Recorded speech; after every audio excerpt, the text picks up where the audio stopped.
and the reps will be in the studio to talk to us about the port. Stay tuned for Talk Today. Radio Cayman's Talk Today, the Cayman Islands' foremost listeners' participation program. We ask our listeners to avoid statements or comments which are abusive, derogatory, malicious, or defamatory. Do not use any indecent language or make any statement which is false or misleading. Email Talk Today at candw.ky or call 1-800-534-8255. Courtesy of Flow, Cayman's #1 network that connects you to your world like never before. Let your voice be heard. Once again, here's your host, Sterling Dwayne Ebanks. Hey, good afternoon. Welcome back. Thank you for joining us. And in the studio, as we have our scheduled monthly discussion as part of the Protection Starts Here initiative. In the studio, Ms. Carolina Ferreira and the wonderful, indomitable spirit of Mr. Kevin Ashworth. Kevin, between the two of us, man, we got to represent, right?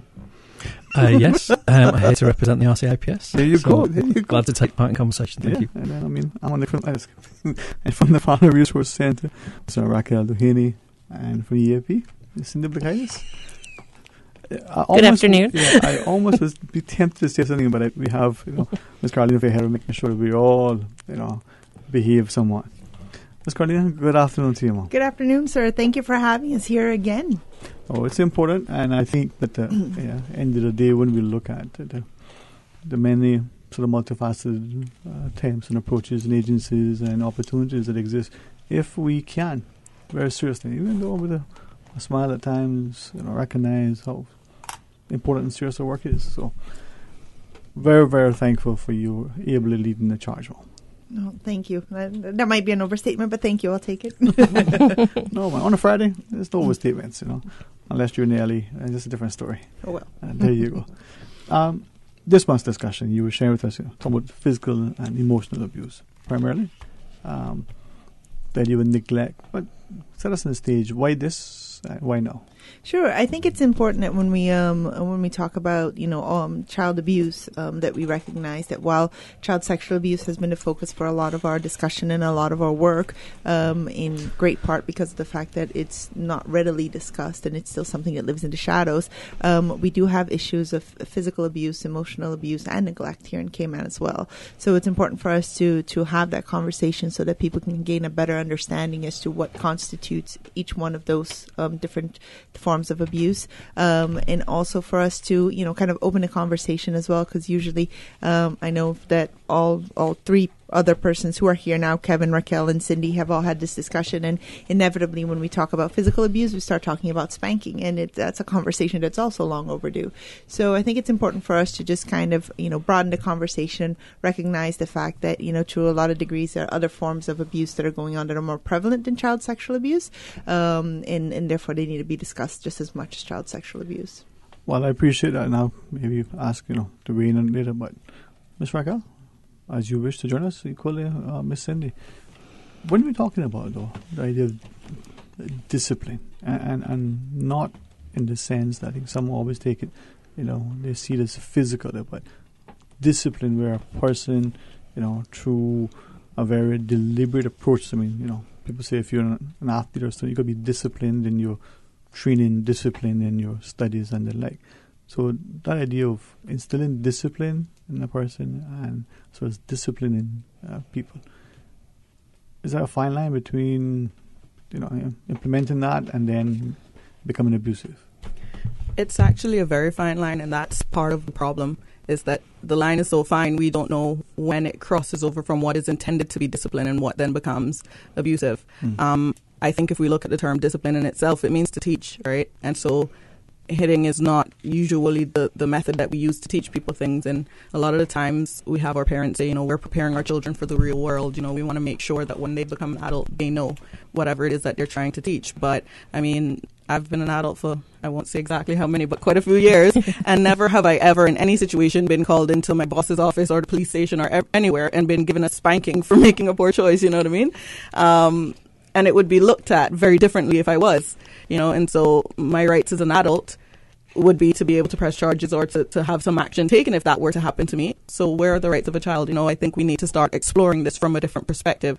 I think what's also important to point out is that the parents, their intent is to correct their children's behavior. Their intent is to raise successful children. And so the intent is in the right place. It's the approach that's a little bit off. So we're not saying that people are bad, parents for spanking. We're just saying maybe some other tools need to be explored. It's not that they don't want to have the outcome that they're aiming for. It's just there are other ways to get to the same outcome.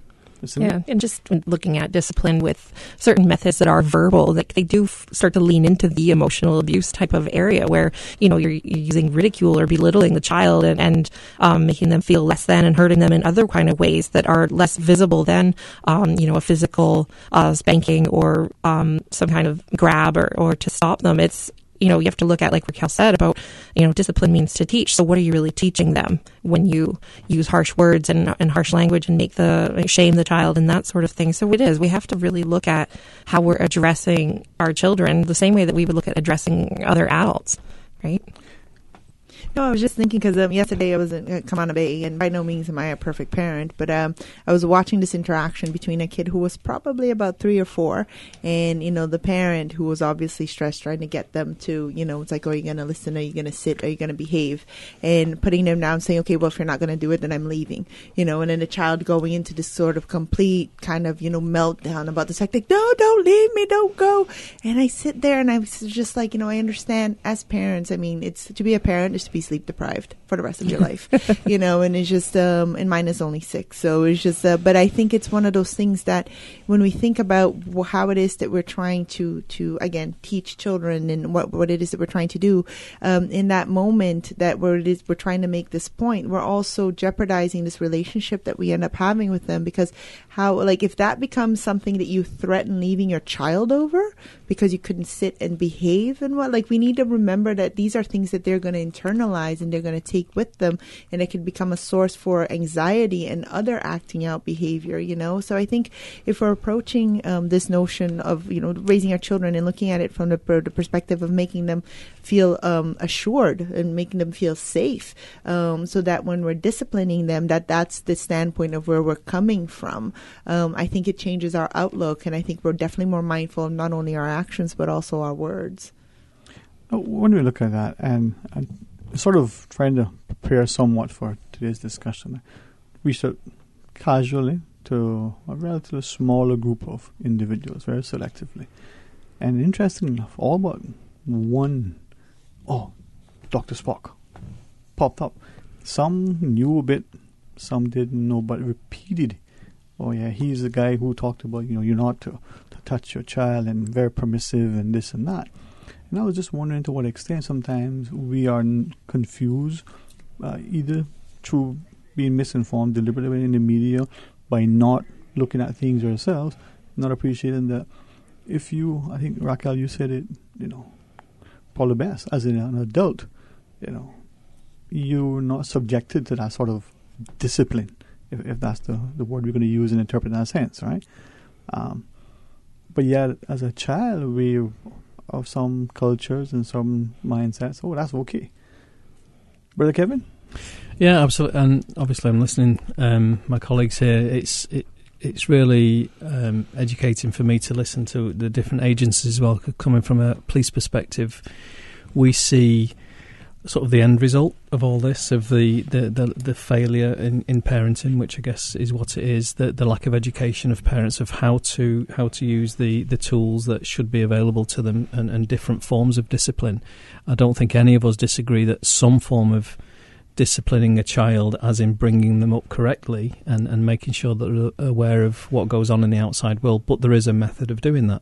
And I'm not here. I don't think we're here to sort of browbeat people and say this is how you should bring your child up, because that's impossible to do, and every child is different. I've got 4 children, and they're all different. And you speak to them differently, you deal with them differently, and hopefully get a reasonable response from them.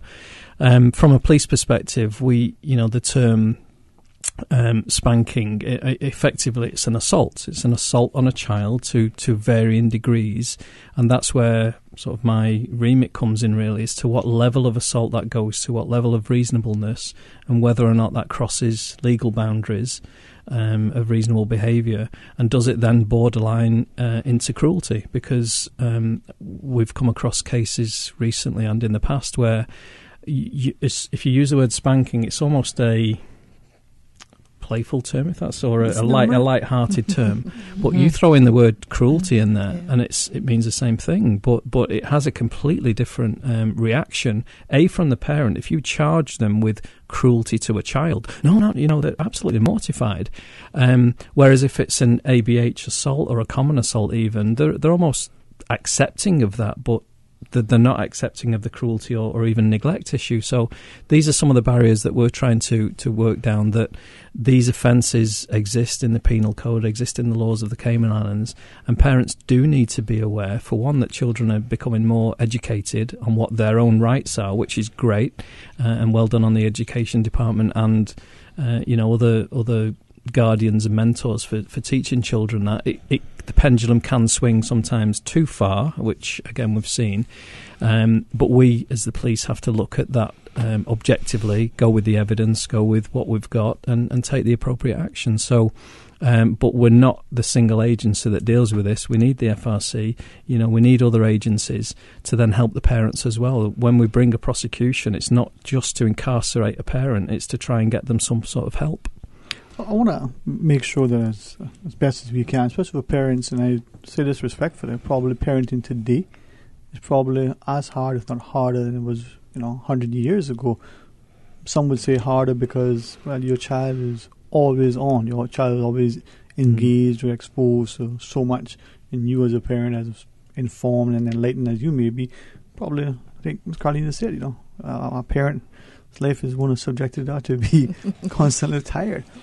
But what about the instance that, children need guidance and direction, they need counsel and instruction and a foundation and, correction and the like.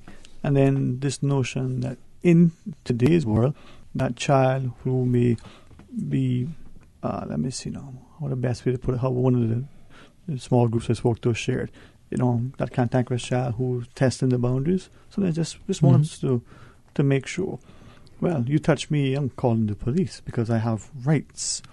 No, you little brat, sit down there. You're not getting another, cake for yourself. Share with somebody else. And I say that deliberately to hope to irk certain people's eye, but trying to balance those two things. Do they come into conflict? Is it something that we can measure? Can we put that on the table when we come back? Sure. Maybe see where it goes? All right.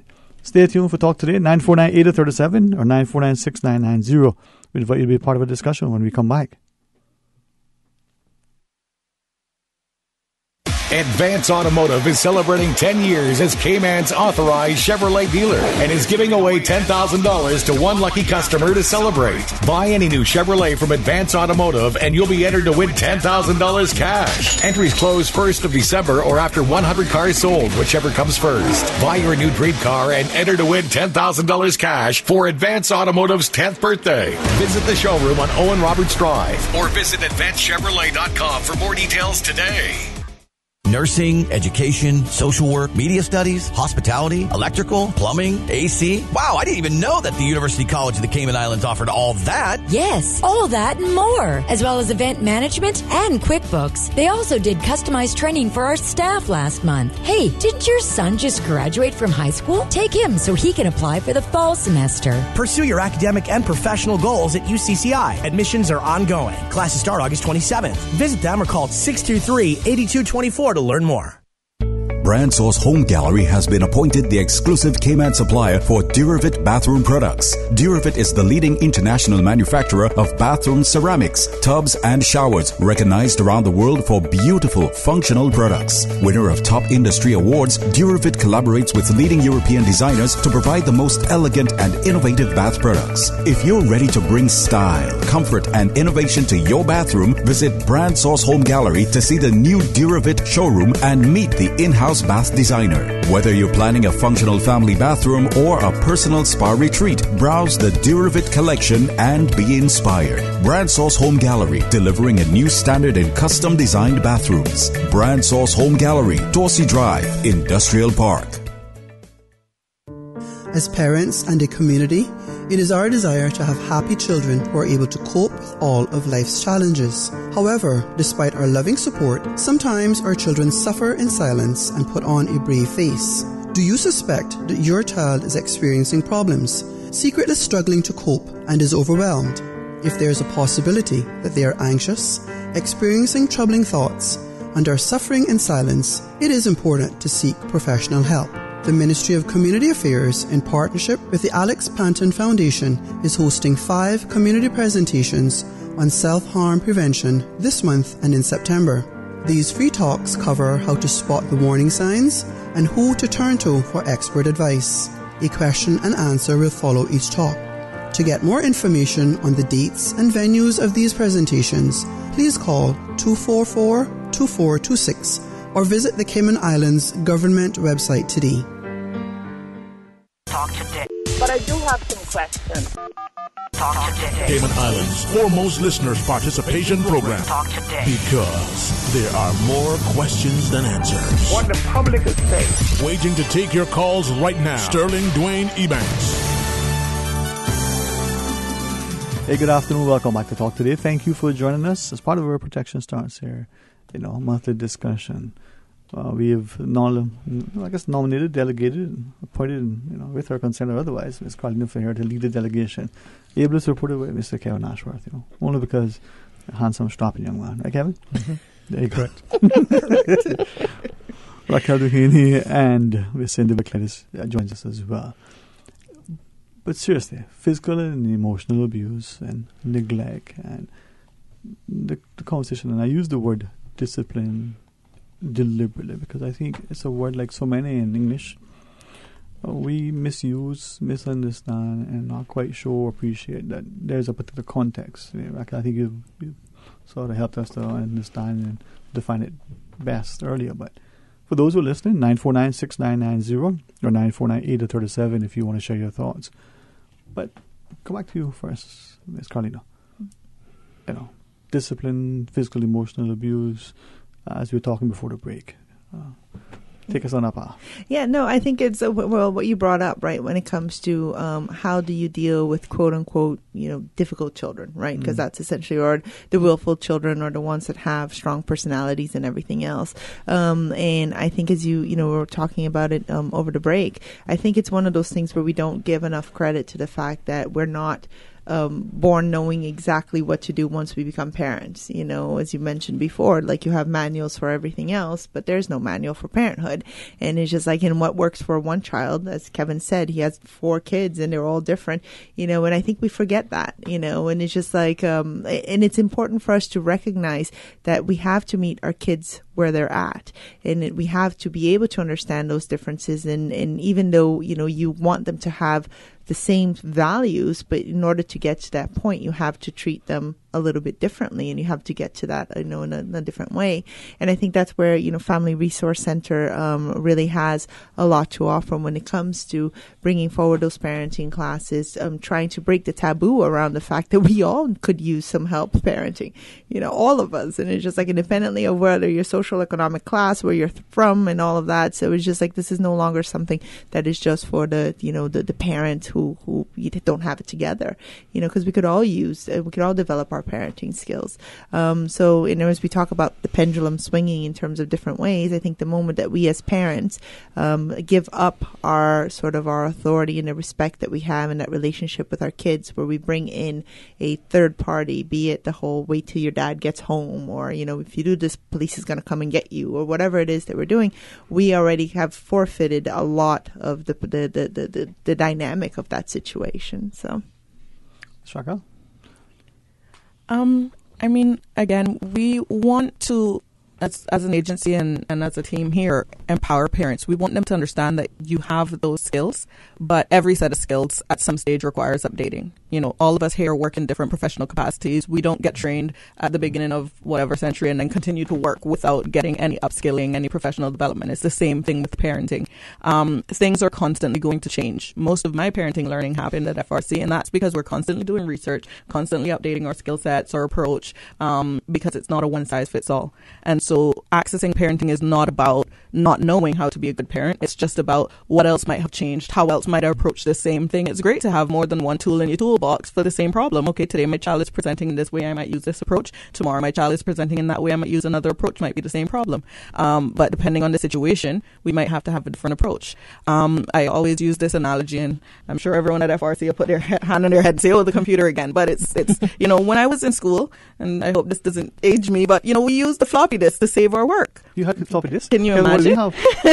Slates, pencils. They had typewriters. And so for me, here in today's time, can't say, well, the floppy disk has always worked for me, so I'll just continue to use it. What computer am I going to put that in now? Because those things have changed. Those things have evolved, right? And if my approach doesn't evolve with it, then it's going to be ineffective. And so that's essentially what we're saying when it comes to parenting. It doesn't mean that these things haven't been effective in the past. We're not saying that it never worked. We're just saying that things have changed. Our children's experiences are different.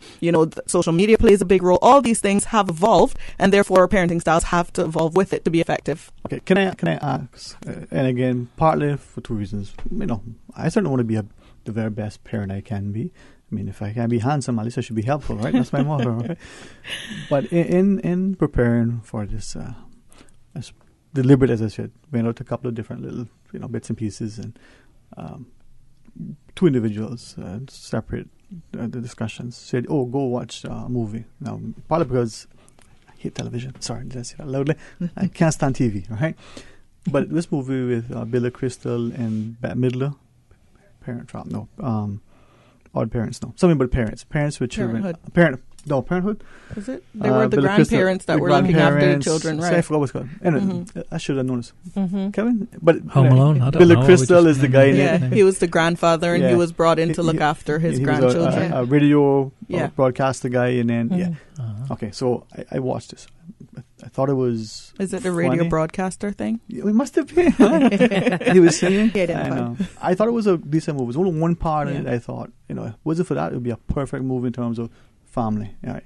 The little child hits the other child with, Other than that, it was a good movie. But in it, he makes a point that all these, your blue box and your red tools and your, I don't remember what the terms were. But I watched it as the person asked, and I went back and we had a conversation, and then they gave me a bunch of literature, and I thought, wow, if I was to learn this now, this is challenging. Take away the terminology, the concepts are there. Okay, how do I speak to this child in this way at this time?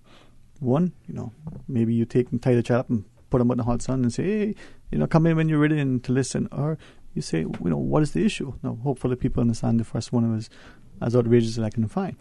But that's what you're talking about, Ms. Raquel, that people are using it. How do you put that into context today? That film, you're familiar with it. I thought it was funny, man. It was funny. I think the purpose of the film was to show that alternative strategies and positive discipline strategies can be effective. It was showing children a different perspective. So when they were teaching empathy, for example, it's sort of, look at your brother, look at his face. Why do you think he looks like that? How does he look? Oh, he looks sad. Why do you think he looks sad? Oh, because I didn't share with him, or I took his toy, or I broke whatever. And it's getting the children, because a lot of the times, and we all know it, and that's probably something that hasn't changed, when we, the parent, try to, yap at the children, they tend to shut down. But when we're letting them do the learning for themselves, hey, look at that. What do you think might be happening there? What experience is that person having? Why do you think they're having that experience? And what do you think you could do differently? The child is able to have that learning for themselves. And that's essentially what discipline is. Getting that child to learn what is appropriate or what is inappropriate, and why it's appropriate or inappropriate. Okay, two things from the film. Right? And I don't know if it's a teaching tool, but I sort of looked at it. It was a good film. Yeah, it was, honestly. And I respected the person who not only said, hey, here's the copy. It was in a format I could use. I watched it, then they came back and they gave me additional resources, right? But Billy Crystal, whatever his name was, he's the grandfather. And the little boy was being bullied, I presume, at school. I think at one point he told him, hey, you got to defend yourself, or that's for the child, and he came home with a black eye. Now, at some point, the grandmother said to the music instructor about the granddaughter, threaten her, basically, for her action. But later on, Crystal does something with the grandson that gets him to overcome his sort of fear of public speaking. Similar approaches. If you haven't seen it, maybe taking the context and so on. But Raquel, both of them are sort of old age sort of approaches to an extent. Help us to see that in today's modern world. I mean, we're not saying that we're replacing everything. If a strategy has been effective and has been working, and it's a positive strategy, then so be it. But even as an adult, or we've all been parented, whether by our own parents or someone else, when we reflect as adults, on the experience that we had when we were parented in certain ways, then we're able to say, actually, you know what, I didn't like that very much, right? And then the golden rule comes into play, you know, do unto others as you would have them do unto you. So if I'm parenting my child, I want to think about the experience that I had. We actually move a step past that and we think about the platinum rule. We start to think about do unto others as they would like you to do unto them. So treat others how they want to be treated. And here's the difference or the shift there. So you're not treating people how you want to be treated, you're treating people how they want to be treated. And it's because I might completely be okay with a little bit of sternness or a little bit of harshness, but and my child in this example is a supporter child. I'm not. So I don't get very sensitive about certain things, but she does. And so if I was to raise my voice, for example, she's going to shut down. So if I'm trying to get out the house and I'm like, hurry up, for goodness sakes, we got to go. She's actually going to start to move slower because she's going to have to take 10 minutes to cry, and then she's got to be upset, and then all these things need to take place. Okay. And so what we as parents got to understand is that everyone has a different temperament and they respond to things differently. So me treating her how I want to be treated, where I'm okay with moving on the go because I'm a doer. Golden rule. There you go. Okay. Doesn't mean that she does, because she's not a doer. She's a supporter. And so she does things a little bit differently, receives those messages a little bit differently. So if I'm at work and you're like, Raquel, come on, let's get going, that actually motivates me. But I can't go home and use that same approach because it doesn't motivate my daughter. Actually, it makes her feel terrible. Okay, so the platinum rule, new to me. Yeah. That's on the table now? So you're doing unto others how they are, treating people how they want to be treated, because we don't always want to be treated the same way. And so I might be okay with something and you may not. And this is to Kevin's point where he was saying all of his children are different. Right. And so essentially they're going to want to be treated differently and they're going to want to be parented differently. So it's not a one size fits all, you know? Okay. The emphasis on all then it made me sound like I've got this. It's only 4. It's because you're so handsome. Oh, no, Kevin, when I said it probably wasn't true, but okay. I lost track of where we were doing a film review at one point, and now it's called Parental Guidance, by the way. You Google it, huh? I did. It's a really good one. It sounds good. But it's great. The conversation's great in approaching children in different ways. And I'm trying to sort of equate it to my professional role of how we deal with aggressive persons, for instance, or conflict resolutions, because quite often in psychology what fits for adults doesn't necessarily fit for children. But I think in some cases there's crossovers here between creating distance, listening to somebody, empathising with them, and all the sort of soft skills, let's say, that we try and teach police officers, sometimes successfully, sometimes not. And if a situation gets out of hand, it's usually because the communication is broken down. And I'm just equating that now to children, that if you've lost that communication and you're shouting at a child, that the barrier comes up straight away. You've lost the communication channel, and therefore you have to get that barrier back up. So it's really important that we as adults recognise that we can speak to children. We can't shout at them, and I know a lot of listeners will disagree with that because that's how they were treated, and that's part of the conversation, isn't it? It's not just because of what happened. You mentioned 100 years ago. I wasn't around then, but I've read your books that you wrote at the time. Yes, thank you. I've signed up for you. But that's important to recognise that we're not living, dare I say, in the Victorian times of discipline, where Dad sat in a chair by the fireplace with a stick next to him and had his slippers and his pipe and what have you. And that was the discipline, wasn't it? You go in and see your father.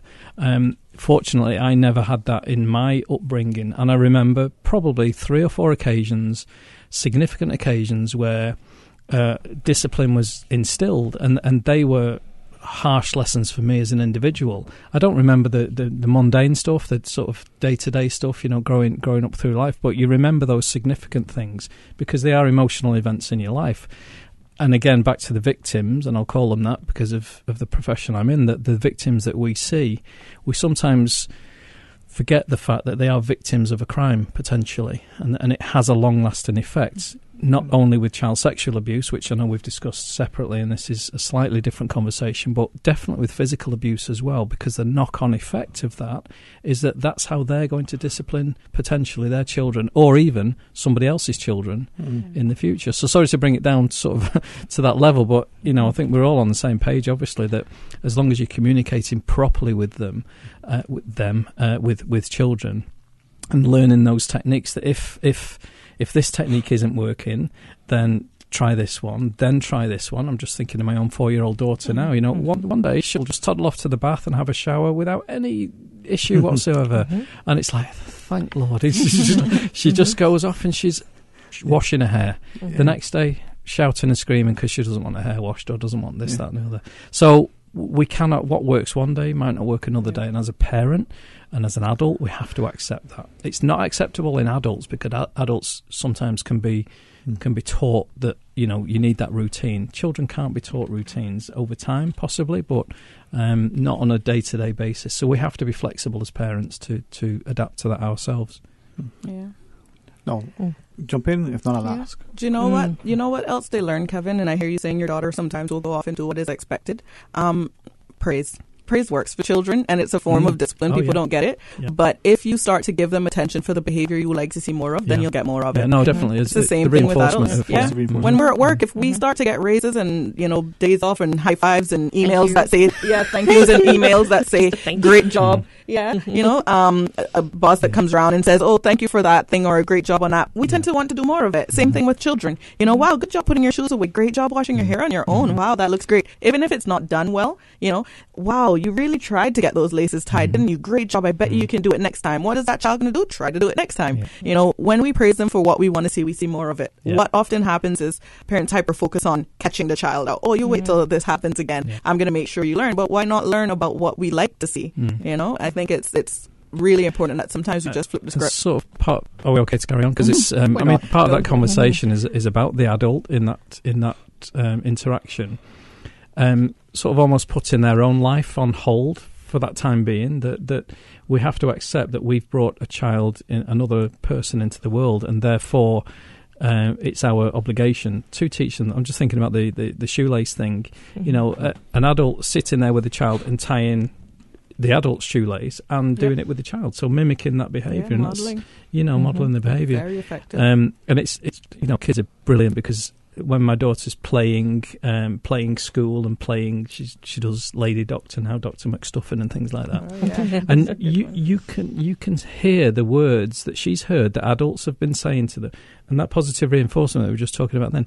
She's said with me and Andrea, my wife, you know, she's, good job, Daddy, well done, and, you know, things like that, because she's heard that from other people, and that, you know, it almost tearing up because it's like, it's so cute. It's just, but so kids are getting it, and kids do take it on board. They are sponges after all, and they're filling up their bucket of knowledge, as it were.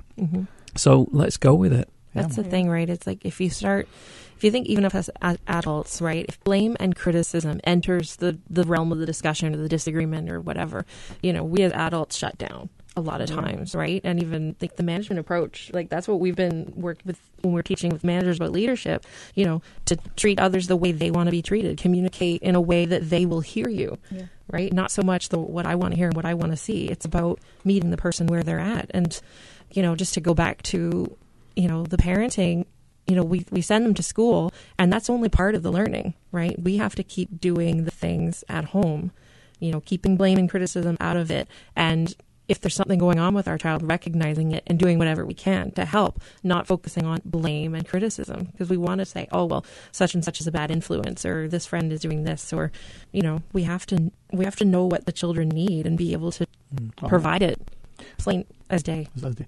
Fox? Is that a break you want us to take? Yeah, I better do that. We'll pause and take a break. When we come back, join us. Stay tuned for Talk Today. King Sports Center takes pride in being more than just an ordinary gymnasium. For 14 years, their multi-purpose facility has been providing the community with a variety of sporting, recreational, and relaxation activities. King Sports Center has a bowling alley, lounge bar, multi-purpose rooms, powerhouse gym, rock climbing wall, bungee jumping, a 10,000 square foot rink, and so much more. For more information on the variety of services, call their friendly staff today at 946-5464 or email kings@candw.ky or visit www.kingsportscenter.com. King Sports Center, your one-stop shop for fitness, recreation, and relaxation. Sometimes things just don't go as planned. That's why you need Contractors All-Risk Insurance from Fidelity Insurance Brokers. Ensure you're covered in the event of property damage and third-party injury or damage claims during your construction projects. And with Fidelity Insurance Brokers, you can be sure you are getting competitive pricing and superior customer service. Call us today for a free quote. Fidelity, we're good for you. Hi, this is your reigning queen, Miss Cayman Islands Universe 2017, Anika Connolly. Join me on Saturday, 11th of August at the Westin Resort and Spa to find out which one of the 7 beautiful contestants will take over my crown. I'm excited to announce that pageant tickets are now on sale at Sand Angels in Camana Bay and Funky Tangs in Georgetown. Come out on August 11th at the Westin to support us for the Miss Cayman Islands Universe pageant. There will be a cocktail reception at 6 p.m. and the show starts at 7 p.m. sharp. Lights, camera, glitz. We hope to see you there. There will be additional parking at Regatta Park with free shuttle provided to and from the Westin. Place household garbage in large bags prior to its placement in a garbage container to avoid spillage during collection. A suitable garbage container must be made of sturdy materials that will allow it to withstand weathering. A tightly fitted cover is also necessary to keep out water and stray animals. Do your part. Keep your surroundings clean. Store household garbage in a suitable garbage container. For more tips on proper waste packaging, please visit DEH website at www.deh.gov.ky. Talk today. But I do have some questions. Talk today. Cayman Islands' foremost listeners' participation program. Talk today. Because there are more questions than answers. What the public is saying. Waiting to take your calls right now. Sterling Dwayne Ebanks. Hey, good afternoon and welcome back to Talk Today. Listen, I'm always honored that when we have professionals of this caliber that they can, in very seriousness, share with us in a rather jovial environment sometimes. So what you guys share with me during the break helps to see. For me, I'm one of those learners that I learn in different medium. Like I hear it, I see it, do it. But if it's presented in a way that is constructive but also comedic, hey, it's retained. Mm-hmm. So, Ms. Carlina, anytime you wish to administer the test, I'll just call Cindy and she'll be my Now, for those who are listeners, part of our Protection Starts Here month this series from the RCIPS, Mr. Kevin Ashworth, from the Red Cross, Ms. Carlina Ferreira, this month from the Family Resource Center, Ms. Raquel Doheny, and Ms. Cindy Blakaitis representing EAP. Just eat as much as you please. No, that's not what that's not what it stands for. No? Depends. Now, people be Googling, what is EAP? EAP, Employee Assistance Program. Yes. Eat artichoke pizza. Oh, goodness. That's what you were talking about, wasn't it? Eat anchovies and pineapple. Yeah. We were talking about all of us needing food and someone should bring lunch. us some. That's normal. I think pizza's on the order.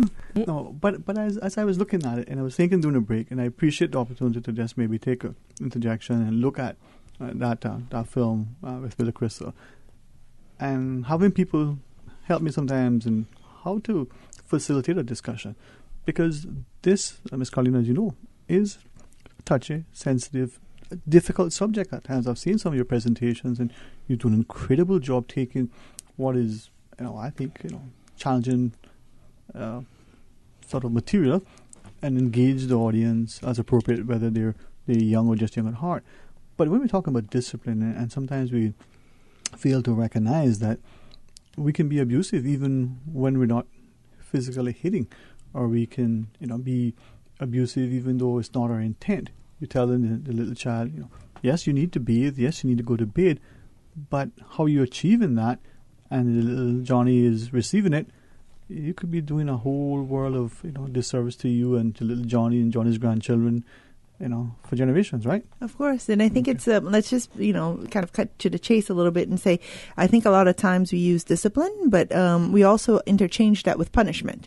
Because what we really mean when we're hitting kids and when we're doing certain things to kids is punishment. It's not about the learning aspect of it. It's not about teaching anything. It really is about sort of, that notion of there has to be this consequence, and because of how I understand consequences to take place, this is how it goes.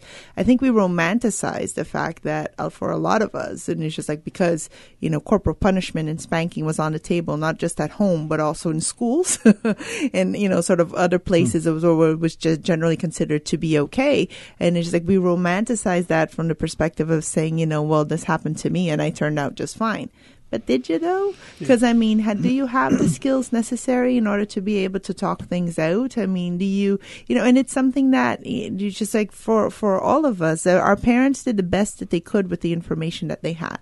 So we're not going back and trying to blame them again. The blame and the guilt that Cindy was talking about, and it's just like blame them for that. But we know better, and it's just like now we have this information, we have studies, there's science behind it, and the reality is that we have additional tools, we have better tools. And as we're so worried in a lot of ways in terms of losing that human touch as we become even more sort of involved with our technology, I almost feel like ours ends up being sort of that last generation where we had the analog childhood, and then it's just like, and we're now in this sort of really virtual adulthood. But and those are the things that aspect of humanity that we so desperately don't want to lose as we move into the technology.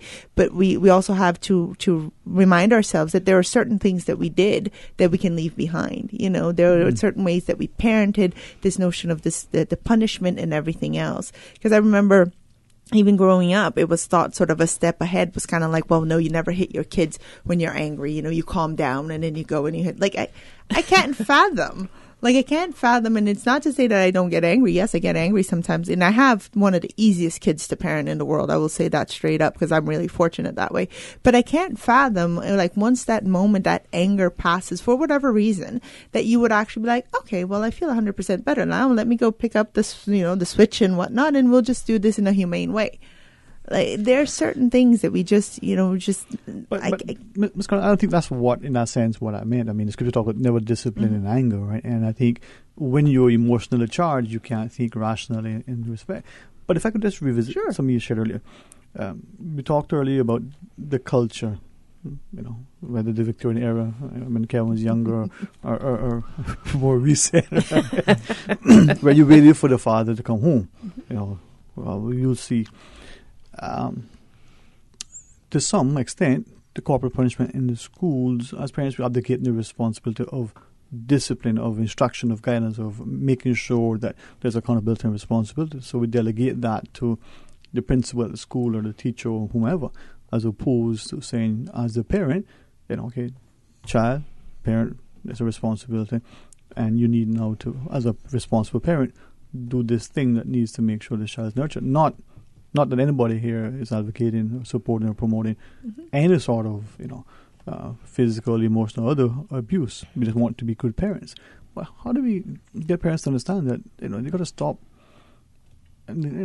neglecting your responsibilities, abdicating your responsibilities, and step up to the plate? You have, whether consciously or otherwise, taken on a child. And well, just before you'd said that, and I appreciate you just read my notes, so that's why you're saying it. But thank you. There is, what I see is that parents all too easily or quickly push the kids off onto other people, almost like, hey, they're your responsibility now. No, you're the parent. The responsibility will always remain with you, whether the child is physically with you or not.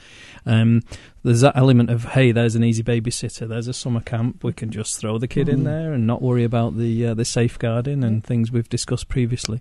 And I see a lot of that in what we come across at work of almost like the parents abrogating that responsibility and just saying, hey, they're not my kids now, they're yours. And they're putting them in the hands of some professionals sometimes, and sometimes not very professional people, but take and retain responsibility for your own children, and sometimes other children. If it's within a small family unit and you're looking after a niece or a nephew or something like that, then that responsibility by family association is still present.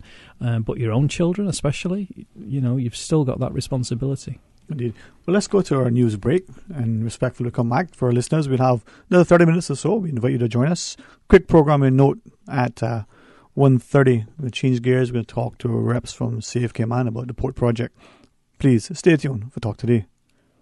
From district to district, moving through the waters to Cayman Brac and Little Cayman. Your station, your voice. All things Cayman. One radio, many people. This is home. Radio Cayman in the Cayman Islands.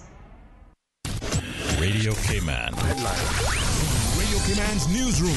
These are the biggest stories right now.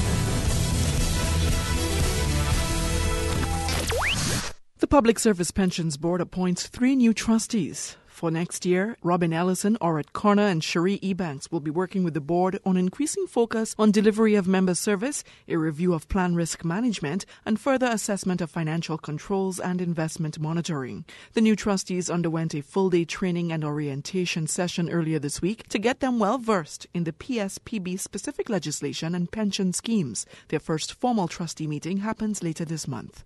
Good afternoon, I'm Dion Anglin with your headlines and news elsewhere. U.S. President Donald Trump has doubled U.S. tariffs on Turkish steel and aluminum as the precipitous fall of the Turkish lira accelerates. In a tweet, Mr. Trump said the currency was weak against their strong dollar, adding the U.S. relations with Turkey are not good at this time. Turkish President Recep Erdogan said in his speech that the drop was part of a campaign led by foreign powers. Relations between the two NATO allies have grown strained in recent months. Canadian police say a suspect is in custody after at least 4 people, 2 of them police officers, were killed in a shooting in the eastern city of Fredericton, New Brunswick. The city police confirmed the officers' deaths on Twitter. The pair have not been named and the circumstances around the incident remain unclear. And actor Casey Affleck has apologized for the unprofessional environment on the set of his 2010 film I'm Still Here. He said, "I behaved in a way and I allowed others to behave in a way that was really unprofessional, and I'm sorry." The Oscar winner was sued by 2 female crew members who accused him of sexual harassment while working on the mockumentary film, which he directed. That's a wrap of your headlines. I'm Dion Anglin. Radio Cayman, the voice of the Cayman Islands. What's happening in your community? News and information, music and more. You can find us. www.radiocayman.gov.ky. Like us on Facebook and follow us on Twitter. Radio Cayman is your choice, your voice for today's biggest news. Radio Cayman.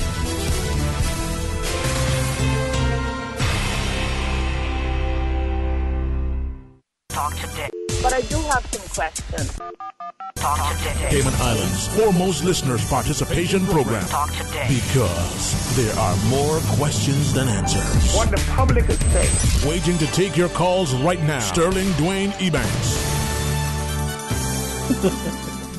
Hey, good afternoon and welcome back to Talk Today. Thanks for joining us in the studio from the RCIPS, Mr. Kevin Ashworth. I do say Kevin Ashcroft now and again. That's fine. That's fine, right? He says it's okay. I've been called worse. To your face as well? Mm-hmm. Okay. Oh, yeah. Well, you're friends with Carolina Ferreira, so No. I can understand that. From the Red Cross, from the Family Resource Centre, Ms. Raquel Duhaney, and from the EAP, Ms. Cindy Blackladies.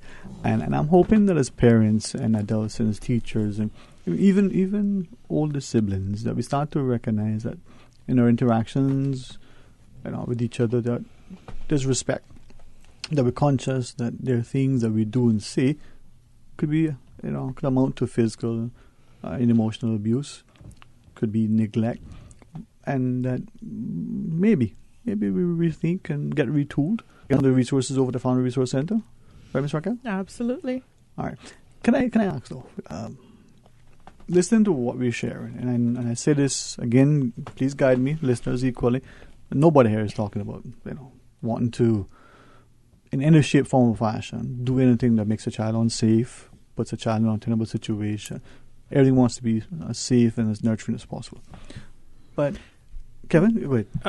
I'll just slightly pick up on that. Yes. Because unfortunately in society there are such people that I won't say deliberately go out, but there's a very small percentage, and obviously in the role we perform, that have no remorse, that think what they are doing is correct and appropriate. Right. So thank you for reading from my notes. I appreciate that. So you could argue that that small percentage are the people that we're trying to get to, at least just to prick a conscience or to do whatever. I mean, I don't think it's been stated yet, but there's many, many thousands of very, very good parents that are out there that are doing a great job, with all the problems that normal parenting, quote unquote, brings. The additional ones are where you do get unruly children, you do get difficult, but a lot of it is that the parents themselves, or we keep calling parents as well, but it's again in this society is about the promiscuity of just having baby kids and baby mama, baby father. It was a discussion we had just this morning in the office. of how does that child sort of grow up in an environment like that with the instability of not having a recognised mother-father unit there. And I know some, the notion of a family unit is evolving and is changing, and that's acceptable. But I just wanted, to pick up on that point. No, thank you. I don't think we can generalise that everyone is trying to do the right thing, because unfortunately they're not. And also, from even backtracking further, I don't think we can even generalize that all people want to be parents, or all the people who have children actually want to be parents. And I think that is part of our, sort of social and cultural norms that we also need to address, which is this notion that if we actually think about it and get people to better understand what the decision entails, because I think a lot of times in terms of seeing it, and I know, working with young people and, kind of understanding the trends back and forth, I remember that maybe about 6 or 7 years ago, it was a status thing for you as a young man to not just have a kid, but have a little girl, because somehow it became sort of this myth that little girls are harder to make than little boys. Don't ask me why. Again, sex education in this country really needs a overhaul. But it's this notion. Then it became this thing of this is what you're doing. You're doing this as a reflection of yourself, but in a most selfish kind of way. So I think it's just this notion, because we haven't actually talked about family planning. We haven't talked about coming to this discussion and figuring out at what point do you want to become pregnant? At what point do you want to have children, or do you want to get married and everything else? And rather we just kind of go with it, sort of, because that's just the push, right? If you get pregnant, of course you're going to have the kid. Or just adoption is still not looked upon and whatnot. We don't even talk about abortion in terms of having options for family planning purposes. And I know we're going to start getting phone calls now, but but it's this notion that we have to think about this. What does it mean to actually be a parent, to be responsible for someone else, and taking it back? But there's some people who really and truly, it's just if they understood it, may not have made that option in the first place. Well, it's interesting. You shared, of all the things you said, you said get pregnant and then get married. There are those of us who say, "Oh, you mean get married and then get pregnant?" Even just in that context, people see that as being traditional, religious, cultural, or otherwise. Right, Ms. Raka? Or Ms. Cindy? Ooh. I mean, I have a point when it comes to culture. I think a lot of the issues that we're seeing plays out because of this excuse of culture.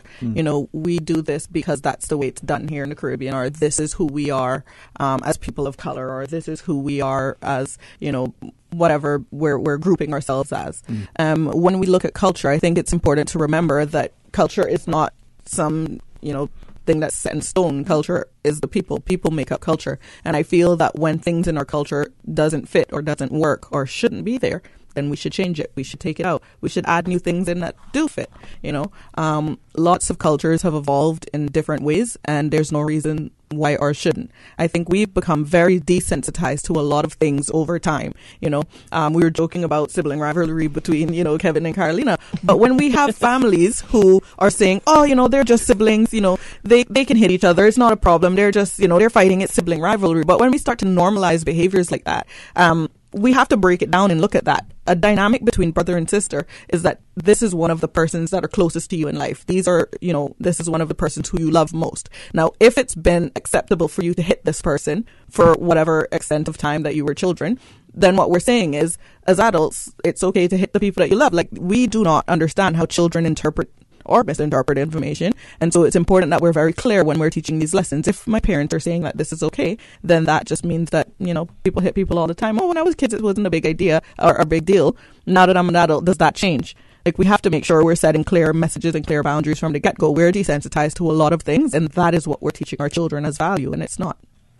It's a whole belief system, right? It's about how, like Carolina said earlier about, when you become a parent, you're going to be eternally sleep deprived and that kind of thing. But it's being a parent is a lifelong commitment, and it's a commitment to that person. It's a commitment to your role, and that you're a role model to this child, whether they're 4 years old or 40, you are a role model to them. And, if you think about how society's evolved and how we've evolved, what is it that we want? Do we want more emotionally aware and stable, productive adults? Or do we want children that are growing up with, this idea that, their family wasn't really there for them, or they don't really know their family, or they don't have that stability, don't have that reassurance. They have, sort of this absence of grounding and gravity to not only the family, but the community. What is it really we want for them? Well, let us ask the question. In trying to bring about this behavior, positive reinforcement, as parents and caregivers and nurturing, we're nurturing, we're modeling and the like, and trying to think back to some of the things I've been reading specifically, and these different tools. Some would say, well, wow, that's airfare. You go into this environment and you're speaking to your child or to the classroom in this way.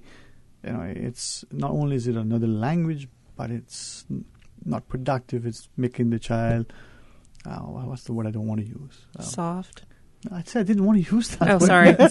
Call it what it is. So Kevin, you want to start off first, or you want to go to Raquel? I'm not sure if it was a question, but it is now.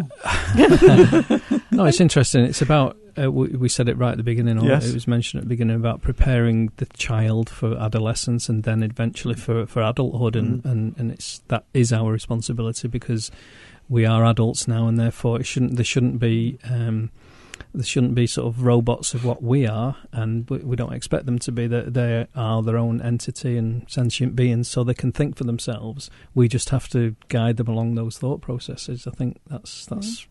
I mean, taking us into the point about emotional abuse, I mean, what does soft mean? When we say we're making kids soft by speaking to them in soft tones, what does that mean? You know what I mean? And for me, what that essentially is we're crippling our children's emotional literacy. Now, we want women who grow up to be mothers and nurturers and raise children well and are lovely homemakers and whatever else it is that we expect in the traditional sense. And we expect our young men to grow up to be fathers and providers and care for these, children. But if we've always told them that they had to be tough, they couldn't cry, they're soft if they present in a certain way, and crippling their emotional literacy all their life, then when they grow up, how do they know how to practice these expectations, this, nurturing mom and this, supportive dad, if we've never allowed them to express emotions? A nurturing dad and a supportive mom. The reason why I'm asking, not so much with that, but I was trying to remember what it was I could tell you. There's this, presumably some training video that parents get. So a friend just gave me some snippets of it, and it'll talk about some of these things, how do you approach, and they seem well. Child is having an issue with something. Well, do you speak harshly or kindly? Do you be encouraging and nurturing, or do you say, look, this is how it's done, right? But that wasn't the part that I was taking away. I was looking at it and saying, okay, here are all these rules almost of formalizing things. That's why that movie came in kind of handy, because it, in a sense, it presented in a way that I could look at. But in this environment where I'm saying we're speaking to our children, whether it's at home or in a classroom, in this way, two things I'm beginning to wonder if they're not a result. The men, the males, the boys, whatever, are not coming out in society and looking, acting, sounding, and being men, and then the women are not in that. So we change it up. I'm not talking about whether they're just not, but the physically and the behaviors and the stuff. Could that be part of it that we're seeing? I mean, it plays some.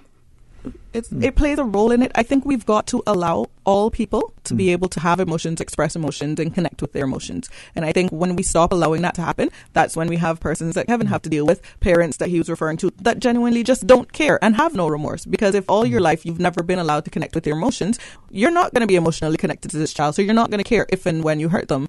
And those are the parents that he's speaking of. So he's not saying that all parents don't care. No. He's saying that this is a domino effect of us stifling our children's emotional needs, and as a result they're becoming adults who don't have the connection to their emotions to be able to now connect with their children so that they can now learn it. So we now have generations of this behavior that's being perpetuated. And I think it's important for us to recognize that it's not just that you're parenting to your child's individual needs, but you're also parenting to their stages, right? And it's just like, so there are times in which if say at 2, if they're throwing a tantrum and everything else, you're not going to be able to reason with them. It's not about reasoning them. It might be about distracting them. But somehow in our heads, we've lost this battle. It's like, you must show me respect, 2-year-old. And they're like, I just want my doll. And it's like, and it's just that you have, so if you distract them, you end that cycle right there. You give them back because they feel these massive emotions that they don't understand. But somehow we feel like it's a battle that we have to show sort of the superiority and stuff, which is why I love the fact that you talk about abdicating, right? Because somehow we're just like, we have all this pomp and circumstance around us as parents and stuff. And it's just like, and this sort of attitude of do as I say and not as I do, and all these things. But we kind of pick the wrong battles. Right. And we pick them because we don't understand it, where children are at developmentally as well, even up through teen, like we were talking about teenagers whose brains are not fully developed. They're going to make choices that really, really stink. And it's just like, so how do you help them try to mitigate so that some other level of reasoning can kick in when it comes to that? But we know scientifically that the developmental stages play a massive way in the way that they react to things. Well, listen, they said 4 or 4, we're there as parents. Let's pause, take the final break. When we come back, we'll wrap up our discussion. 1:30, we're going to be talking, hopefully, if they, get through the gate. That's good. See if Cayman about the port. Stay tuned for Talk Today. Hey, are those new glasses on Will? Yeah, we went to Optical Outlook. Wham, bam, easy exam. Finally, an exam he could pass. And we had the glasses the next day. Easiest part of our back-to-school shopping for sure. Book your child's exam today at Optical Outlook. Call 746-2020. Save 50% off a complete pair of glasses with any student eye exam. From now until August 31st. Come see the difference with Optical Outlook. Located in the Caymanian Village. Follow us on Facebook and Instagram. Not all insurance is created equal, but who has the time to shop around? Take the guesswork out of your insurance coverage with Fidelity Insurance Brokers. Let us match you with the best coverage to suit your needs at a price to suit your wallet. Plus, get superior customer service from dedicated claims professionals to ensure speedy claims processing. Get your insurance through Fidelity Insurance Brokers. Call us today at 949-7822 for a free quote. Fidelity, we're good for you. Nursing, education, social work, media studies, hospitality, electrical, plumbing, AC. Wow, I didn't even know that the University College of the Cayman Islands offered all that. Yes, all that and more, as well as event management and QuickBooks. They also did customized training for our staff last month. Hey, didn't your son just graduate from high school? Take him so he can apply for the fall semester. Pursue your academic and professional goals at UCCI. Admissions are ongoing. Classes start August 27th. Visit them or call 623-8224 to learn more. It was great catching up with you. I've got to go pick up my prescription at Healthcare Pharmacy in Grand Harbour. But you live in West Bay. Do you know you can go to Healthcare Pharmacy in Governor Square, their second location? Really? Yes, and if you go to healthcarepharmacy.ky, you can refill and transfer your prescriptions online and collect at either location. That's so convenient. Thanks. I'm off to Healthcare Pharmacy in Governor Square. Healthcare Pharmacy Grand Harbour, Healthcare Pharmacy Governor Square, and always healthcarepharmacy.ky. Talk today. But I do have some questions. Talk today. Cayman Islands' foremost listeners' participation program. Talk today. Because there are more questions than answers. What the public is saying. Waiting to take your calls right now. Sterling Dwayne Ebanks. Hey, good afternoon and welcome back to Talk Today. Cindy Bucletis, together with Raquel Duhini, Ms. Kalina Ferrer, and Mr. Kevin Ashworth are our guests. And I really appreciate you, for my benefit, helping to educate and inform me, enlighten me. Hopefully, it has been of some value to our listeners, and hopefully we'll be able to make a better society because we are better parents who are raising better children and instilling better values. Sound like a campaign slogan. Sorry. Well, I think it's important to mention, yes, sir, that we haven't got all the answers. This is just a small microcosm of professional services that are out there of people that can assist, and part of the PSH program is definitely to educate not just parents but anybody that's interested of going out there and seeking out the resources that you can find and doing your research. I meant to pick up a point just very quickly because I know but the point you said about you received a training video on parenting, and I'd just urge caution on that, because if you if you sort of box yourself off and say, oh, well, this is the way to parent based on this organisation's, just expand your horizons a bit more. And this is perhaps advice to you. I feel like I'm giving you some sagacious advice here. If you'd like to sit more comfortable, that's fine. But do your research. Educate yourselves on and. You said then you can then make an informed choice as to how you should parent your child. Read whatever book. Me and my wife read a certain book in relation to how to bring up our child, and it didn't go to the book, to the plan, but it certainly helped. We've even before that. It gave some structure to it and some routine to bringing up a young baby. Which is what we needed as two professionals going out to work. We needed that consistency. Well, I think that's good, Kevin. Thank you for that, because I think too many times we refuse advice and refuse to seek information. We'll gladly research a new recipe and multiple ways to prepare that same dish, but when it comes to parenting, no, we don't want to look at other things, and we don't want to challenge. Except, of course, if you're Carolina, because she's right there. Right, Miss Carolina? Well, yeah, we do what we do. But I think it is important for us to understand, in terms that there are resources. The Family Resource Center is there. They offer a lot of information when it comes to parenting, and I'll give Raquel more info on that. But I think that Kevin definitely wanted to touch on, from the legality perspective, on spanking. Yeah, so I was going to ask that. Without bringing the tone down a bit, but we're here to talk about physical abuse of children, and there are legal consequences to that, and there are different thresholds. There's certainly grey areas, but the law states that reasonable chastisement is a defence to an assault in the adult world as well. Any reasonable defence can be used for that, but then the definition of reasonable is the biggest concern, because that's down to, and in these islands, it's down to potentially what a jury might think, what a judge might think is reasonable, and ultimately what the DPP decides is reasonable as to whether to take a case to trial or not, and where does it fall on that boundary. But it is important to state that there are consequences. We talked before about discipline and consequences, and this is the discipline and the consequence for adults perpetrating physical abuse on children is serious. Potentially 5 years in prison if it's an actual bodily harm, lesser so for common assaults and things like that. But the long-term effects and the long-term harm are what we, I think, are concerned about. It's not just about punishing one parent and sending them to prison. I mean, I it might sound strange as a police officer, I don't like sending people to prison, because it's almost like society has failed. But every time we send somebody to prison, it's like, let's try and get them early, and let's try and stop prevention. It happening. Prevention, that's what this is all about. Yeah. I like that. That would be where FRC services come in, right? There you go. I mean, this is why we do what we do. I mean, we want to make sure that the tools are available. The excuse should never be that, well, I didn't know, because sometimes parents don't know. Sometimes the tools that they're using, they may not want to use, but this is all they have. This is what they've learned. This is what was passed down to them. And removing that, they don't know what to replace it with. And that's typically one of the larger problems. It's not the only problem, but a lot of the times it's, well, if I don't spank my kids, then, what am I expected to do? And so, or I use those other strategies, but if they're not used appropriately, then they're still ineffective. So they'll say, I use timeout and I use all these other things, but what is the strategy? What is the approach? How is it implemented? So FRC is there to sort of just fine-tune any skills. The good thing about it is you can also put in a request for information that you want. So if it's not one of the structured programs that we offered and you said, hey, I just want to talk about this topic, I just want to talk about creating environments for mutual respect, or I just want to talk about communication, or whatever it is that you're struggling with, you can actually put that in as a request at FRC, and all the services are free, because our aim is to educate these parents and give them the tools that they need. So yeah, it's definitely something to consider to ensure that we're on the right track, because we can't go to court or wherever and say, oh well, I didn't know, or I didn't know what else to do instead. Like, that doesn't fly, I'm sure, right, Kevin?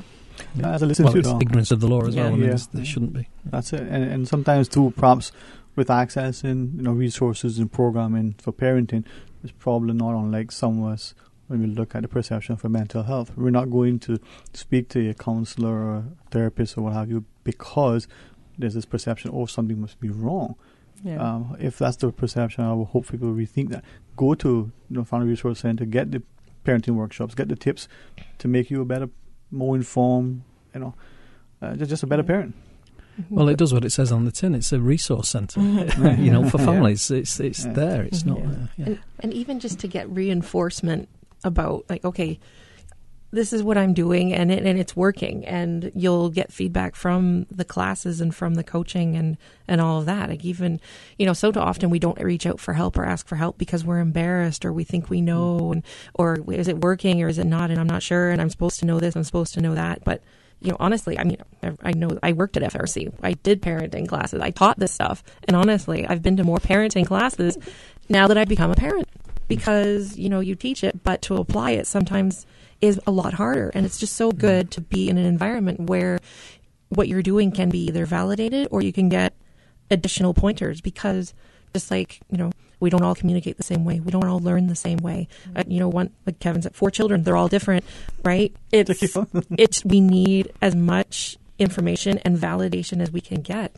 And to, again, coming back to being, things that are being stigmatized, like mental health. Remember the last discussion we had when a young lady was sharing? Yeah, see, there we go. Where she was sharing that, we go to the doctor if we're not well, we go to wherever when anything else is happening. If our mental health is not where it should be, then we should be addressing it just in the same way as we address anything else. And obviously, Sydney, you can add to that. Like, it's very important. It does not specifically mean that something is wrong with you. It just means, hey, something is here that needs to be addressed. I go to counseling all the time, and it's just to make sure that I am the best me that I can be, just like how I go to the dentist and the doctor. And you're amazing. Yeah. Thank you. That's right. But that's what I was rooting for. Yeah, I mean, and I was kind of waiting for more, but well, it's time. We've got not much time. No, honestly though, it's about being healthy, physically, mentally, and it's when we look back at we disregard the mental health of children, but when you look at when we're treating adults, that so many issues going on with mental health relates back to trauma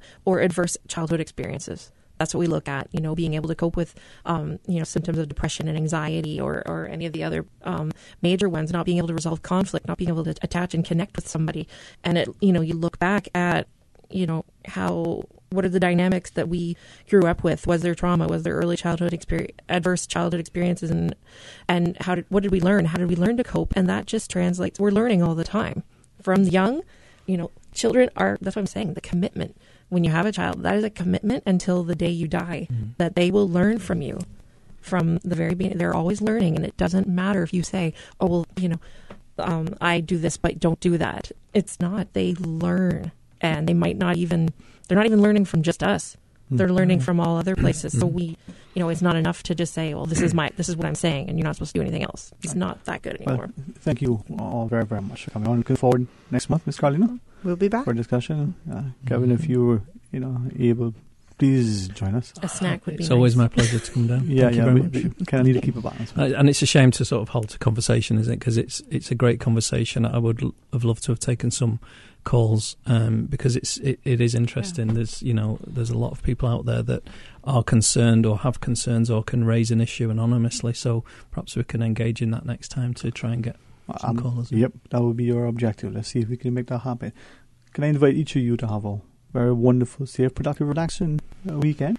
Eat chocolate, 70% or above, darker the better. By all means, share with Kevin. And then to our listeners, we're going to pause to take a break, but rejoin us when we come back, please, as we talk about the port with our friends from Save Cayman. Stay tuned for Talk Today. For 50 years, Cayman Airways has been connecting the Cayman Islands to the world, welcoming visitors to our shores and taking residents to exciting destinations. Whether for well-earned vacations, productive business trips, or simply reconnecting with friends and family, Cayman Airways has been honored to be part of your lives for 50 years. Cayman Airways airfares are now on sale for some destinations for travel in the fall. Sale ends August 11th. Call 949-2311, contact a travel agent, or visit CaymanAirways.com. Water Authority Cayman's Survival Tip Saturday series is back. Throughout the 2018 hurricane season, the Water Authority will be posting helpful preparedness tips on our social media accounts every Saturday. Follow us on Instagram or like us on Facebook to stay informed on how you can prevent damage and minimize danger in the event of a storm. Be prepared, be aware, be safe. This hurricane preparedness tip is brought to you by Water Authority Cayman, suppliers of the world's most popular drink. nursing, education, social work, media studies, hospitality, electrical, plumbing, AC. Wow, I didn't even know that the University College of the Cayman Islands offered all that. Yes, all that and more, as well as event management and QuickBooks. They also did customized training for our staff last month. Hey, didn't your son just graduate from high school? Take him so he can apply for the fall semester. Pursue your academic and professional goals at UCCI. Admissions are ongoing. Classes start August 27th. Visit them or call 623-8224 to learn more. The summer party has started, so watch out for great mobile deals and amazing free gifts from Flow. This summer, get the LTE Stream and Talk prepaid combo that suits you on the fastest 4G LTE network. Share the summer fun with a Flow Large Up combo for $19.99 with 2 gigs of data and 500 minutes to any local number. Plus, you can get free gifts from Flow, like barbecue grills, groceries, and air travel vouchers. Visit discoverflow.ky for more. Terms and conditions apply. Get your Flow prepaid combo and say, watch out, summer. I'm Reverend John D. Jefferson, better known as Brother John, inviting you all to join in celebration of my 91st birthday at Public Beach, 5:30 p.m. We look forward to celebrating with many good people and God's children. See you all on Monday, Public Beach, 5:30. I anchored my soul in the haven of rest. God bless you. God bless. God bless. Radio Cayman, maintaining the innovation. On a daily basis, making it easy to connect with you, our listeners. Add us to WhatsApp today, 925-3261. That's 925-3261. Radio Cayman. Send a text or voice note. Can I send a request, please? You don't really have to ask us. Just send a request. This is a shout out to my ex. Radio Cayman, the voice of the Cayman Islands. Radio Cayman, maintaining the innovation. Talk today. But I do have some questions. Talk today. Cayman Islands' foremost listeners' participation program. Talk today. Because there are more questions than answers. What the public is saying. Waiting to take your calls right now. Sterling Dwayne Ebanks. Hey, good afternoon. Welcome back to Talk Today. Thank you so much for joining us as we, invite you to be a part of our discussion. Our friends from Save Cayman as we chat with them. Miss Katrina Jern, Miss Michelle Lockwood, and Miss Naomi Janati. Right? Got it right? Yeah. Jonathan. See ya. Katrina, I will get there. Dr. Katrina Jern. Thank you so much for having us on. It's a pleasure to be here again with you. Well, thank you so much for accepting the invitations, for coming out on us, and hopefully being able to get the public an opportunity to engage, be informed, and sometimes appreciate, that healthy discourse, makes for healthy democracy. Yes, exactly. And we are, Save Cayman is just encouraging the public to get informed. We are encouraging the government to share with us more information. And, we feel that the cruise pair process is moving forward with a lack of information being shared with the public. That's one of our greatest concerns. And we are, just encouraging transparency and true democracy in this process. Okay. All right. Well, as we welcome you to be part of the discussion, phone lines will indeed be open. And maybe I should remind all of our listeners, because I forget sometimes, I think we're on YouTube Live as well. Oh, my goodness. Wow. Are you on Facebook too? I hope not. But so we're live on YouTube.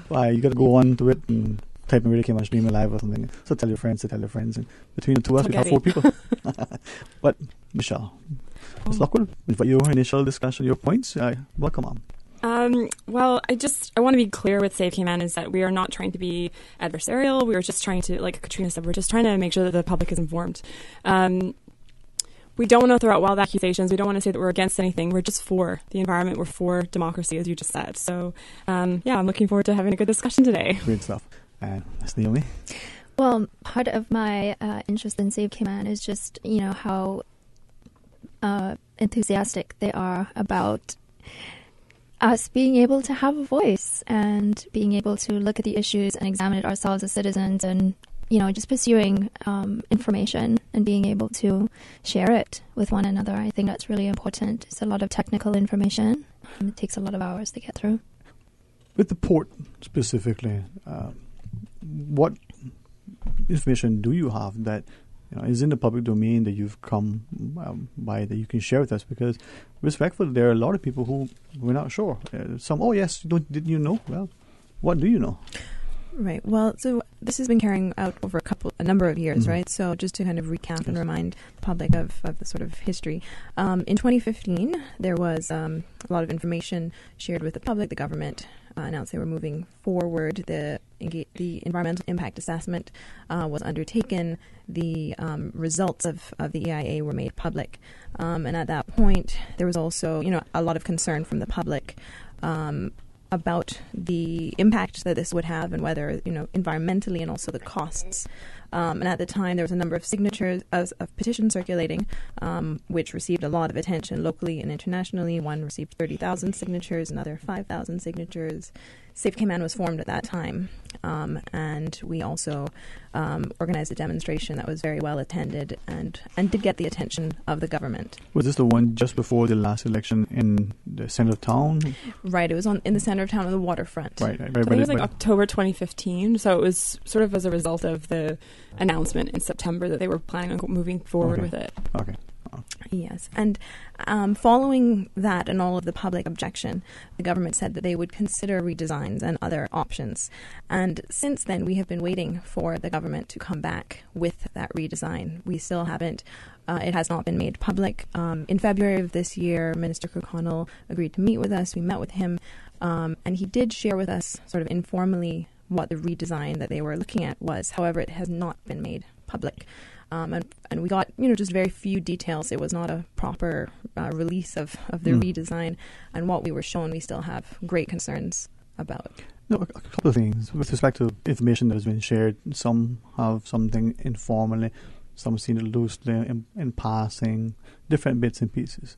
Not to invite too much speculation, but in absence of information that is timely and accurate, people tend to get caught up in conjecture and in your view, what's the reason why we don't have the information that is seemingly available in the public domain? Somebody has it somewhere, but it's nowhere publicly available and the like. It's a kind of a tough question to answer because it is like you just said, it's a bit of conjecture. I'm wondering if some of it is that they don't actually have a redesign or a formalized redesign because they're waiting to award the contract. But that's part of the reason why we're kind of asking the questions now, because why are we awarding a contract before we know what's happening? Again, that's just me taking my guess. But one of the things that I did think I got the impression when we met with the Minister of Tourism was that they had no intention of updating the EIA, which I find quite alarming because there are so many holes in the EIA as it stood when we objected initially. And now, as Katrina said, we're still quite concerned with what we've understood to be the sort of abstract redesign. Yet there's no intention of updating or redoing the environmental impact assessment, which is huge because even then they never took under any geotechnical work, which is a huge thing. That's a huge unknown that we don't know that could impact the actual how much money is expended in this project if they do decide to go through with it. Okay. And another point is that the environmental impact assessment only considered 2 cruise pairs. It did not consider expanded cargo. What we have seen of the redesign includes a very significant expansion of the cargo facilities, which would require significantly more dredging in the southern part of the harbour, significantly more dredging close to shore. None of the environmental impacts of that have been considered. That's also closer to Eden Rock, and we strongly feel that it's imperative that the government updates the environmental impact assessment with respect to the cargo facilities before they award any contract or before they decide to move forward. With that, and for those who listen, sorry, if you can get through, you can dial us on 949-8037 or 949-6990. We invite you to call our toll-free line as well, 1-800-534-8255. As we offer you up another opportunity to share with us, you can WhatsApp 925-3261. It's not like my bank account numbers. It's a lot of numbers to remember. Yeah. That's why I prefer numbers in school. Yeah. Katrina Jorn, Miss Michelle Lockwood, and Naomi Janati. Yeah, got it? Janati. I'll get there. Question to be asked. In 2015, there was a body of people elected the government. 2017, there's another group that's elected. Some would say, well, the 2015 government, even though there may be some of the same players in the 2017 onwards government, is not the same. So when we're speaking of the government, that one and this one, Safe Cayman is still the same, but the government is maybe different. I don't know. How does that play into it? Well, certainly the Minister of Tourism has remained the same, and the Premier and these. When we met with the Minister of Tourism, we also met with Councillor White and Mr. Strandbaden. Now, the government has changed. Some would say that the PPM in a way lost their mandate because they actually lost seats, although they're still in the coalition government and playing a very dominant role in the current coalition government.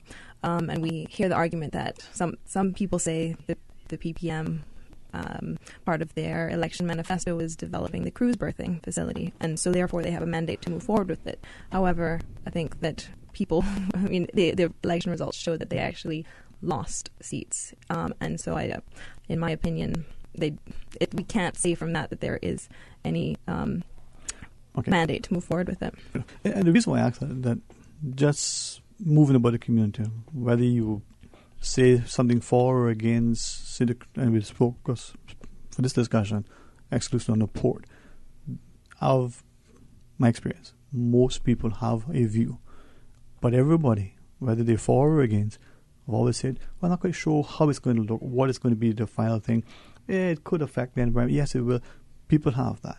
So the reason why I was asking, you're not sure of what we are. The EIA, for instance, and they reported sort of. I think, Ms. Michelle, I can use your word, the gaps that were there. There's a huge amount of gaps in the EIA. There's a lot of things that weren't properly assessed. And like I said, there's the geotechnical, which is a huge... I know that the reason for that was money at the time, because it's quite it would require a rig and drilling to do the geotechnical studies. But equally, we're talking about a project that's going to last the next 20 years before we own it, and then hopefully it's going to be for our lifetime. So to me, it's worth the money to put into. What about the cost of the project?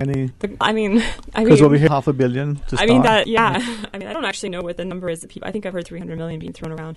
But the other thing to note about that is that's just the actual cost to build it. That's not.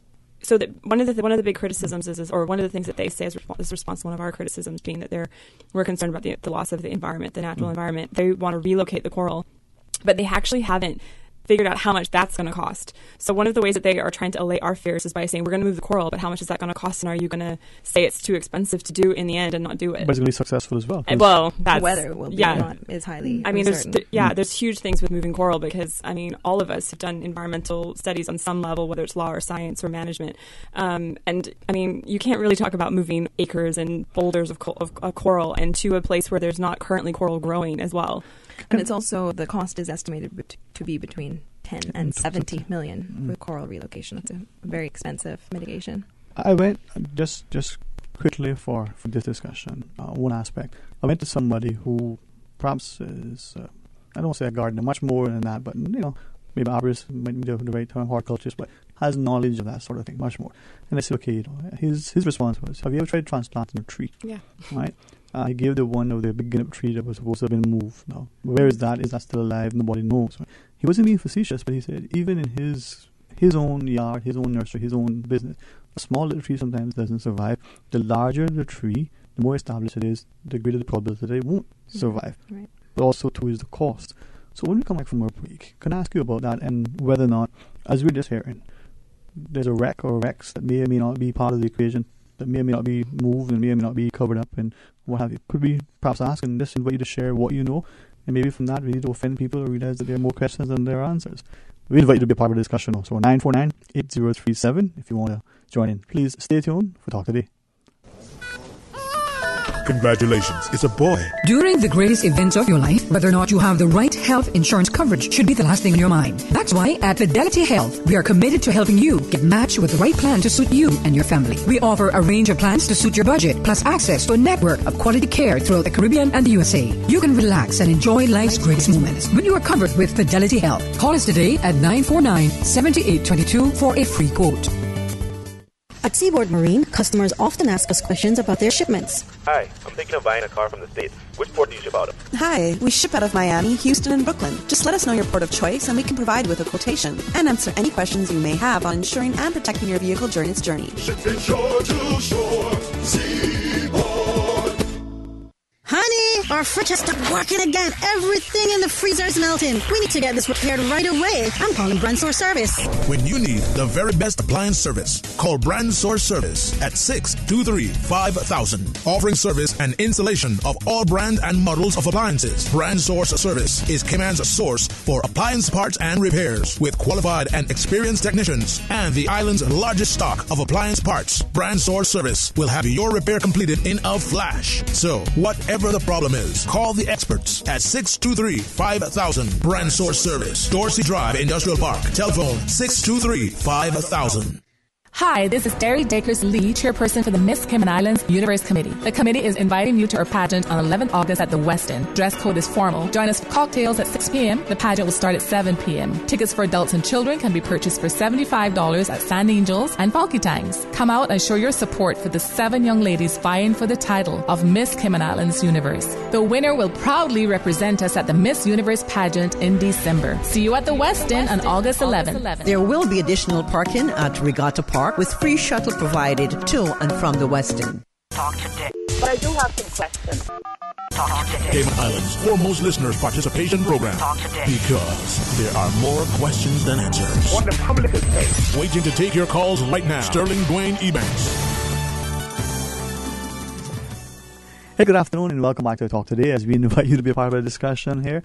And for those of you who are watching us live on YouTube, my apologies if you're looking at me only. Please focus on our guests because they're much better. Tell us more.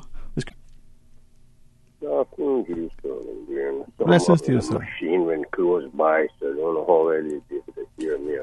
We're hearing you fine, sir. Good afternoon to you in illustrious panel and knowledgeable panel. Sounds like young people. Here. Yes, sir. One thing we've got to realize this life, and when you get to my age, you learn this. There's a price to pay for everything in life. Mm-hmm. Environment, whether it's family, whether it's friends or whatever. Price to pay. Progress. A great price, and prices were paid for progress that many now enjoy. It's not for me to tell you whether I'm happy with the Cayman that is now rather than the one that was 45, 50 years ago.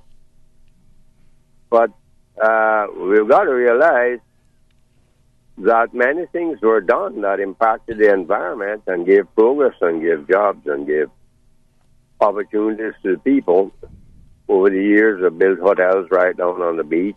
We know the environmental impact it has created. We know all in the north down what they've done, the dredging and different things they've done there and created great opportunities and great-looking buildings and great-looking residences and so forth and roads. But there's a price to pay for it. The environment had to pay a price. And how many of you speak to, and how many tourists, cruise ship tourists I'm talking about, do you speak to in the course of, say, 5 or 6 months or even 3 months? How many of you speak to a lot of them or a few or what? Wait, thank you, sir, for your comments. Yeah, because I'm going to ask you a couple other questions too, and I'll hang up and listen on. Yes, sir. But you speak to a lot of tourists, a few, many, cruise ship tourists I'm talking about. Right. Okay, so Ms. O? Well, so I do speak to some, but I'm not working in the industry, and so I have to say that I don't speak to that many. What I am looking at right now is the BRIA report commissioned by the Florida Caribbean Cruise Association, and looking at, they survey the cruise passengers, all of the cruise passengers, about their whole cruise and about Cayman specifically. And some of the interesting statistics that I've noticed here is that Cayman ranks amongst the top 4. Like, it's one of the top 4 favorite destinations. Yes, I understand all that. It also has the 90% disembarkation rate, like the highest, along with other places. It has the highest rate of disembarkation, or where cruise ship passengers are getting off. I mean, I also see that there's some areas where they are unsatisfied with the product we're offering, particularly in areas of prices of shopping, warm and friendly welcome, and also taxi and transport. Those are the three areas that they are not happy with the service that we're providing. But in almost all other categories, they rank Cayman amongst the top across 21. And still yet they have those complaints. So therefore, what percentage of the passengers are those statistics taken from? Because I've seen surveys done where it's a small percentage, but yet still it carries a lot of weight because who is interviewed and who is presenting those statistics. In surveys, it's a very complex thing, as you all know. You can twist and say anything to what you want to suit your position on any topic. Same thing to do with polls. Fair enough. To do with petitions. Right. But you had some other questions. I just want to add all this. One of the main things that tourists, and I speak to them themselves, no surveys or no statistics. I go by, person to person. You can always go by the virtual world that most people are handling now, virtual reality and internet or whatever, and Facebook or whatever they choose to. But I deal with the real person-to-person thing. Yes, sir. A lot of people would be able to spend more time in the shop and so forth and go to lots of shops or go on different tour presentations and tours. If the first thing a lot of them tell you is that we have to get back to the tender, the last tender leaves at this time and so forth. And even the tour drivers themselves over the years. And the other thing is the cruise, the cargo docks, the cargo ships coming in here 45 years ago were in no comparison to the size of those in here now. You could put them on board your decks. So we have to expand that too sometime. Right. Maybe we'll have to move it around somewhere else. Perhaps. But just that thought, there is some pros and cons, but there are some pros to it too, having cruise berthing. Yes, sir. Having cruise berthing. Nowhere else in the world do I know we have dive centers on the way you're doing a port with big cruise ships coming in and cargo vessels and lots of ocean traffic and saying that that's a major dive spot and all. I don't know anywhere else in the world that has a port like that. But listen on. Thank you very much for giving me time to hear that. Thank you. So he touched on quite a lot of things there. Sorry, I think. But one of the things that I want to say is that it's the actual reports that the government has approved actually state that the disembarkation rate that we're achieving right now with cruise tendering will be the same rate that is achieved with cruise berthing. So no more people will get off with no, it will not be any faster. And that's from the report. That's from the EIA report. Mm-hmm. That's not from me. That's the government's approved environmental impact assessment states that there's actually no difference from what with the two scenarios that they envisioned, either 4 Carnival Magic size vessels or 2 Oasis class ships and 2 Carnival Magic vessels. So what he just said is obviously, I don't know that that's for sure going to happen because we don't know, and obviously that's one of the things that they're almost saying, but that report states that. That's not coming from me. That's not something I've made up. And the other thing, what he's saying about the diving and the cargo and the cruise berthing, it just goes back to the fact that we've developed faster than we were ready for. Mm-hmm. And I think that's what Naomi's probably wanting to talk about is that one of the other things that Save Cayman is advocating for is a national development plan, but I'll let Naomi say it because I don't let Naomi talk enough. Oh, so nice of you. Miss Naomi. It has been raised a number of times that we don't really have a plan for what Cayman should look like and how we're going to get there. And I think the last national development plan was up to 2008. Can someone correct me? Well, we really don't. We've never really had a proper national development plan. And this is, as the gentleman was alluding to. I mean, we do have.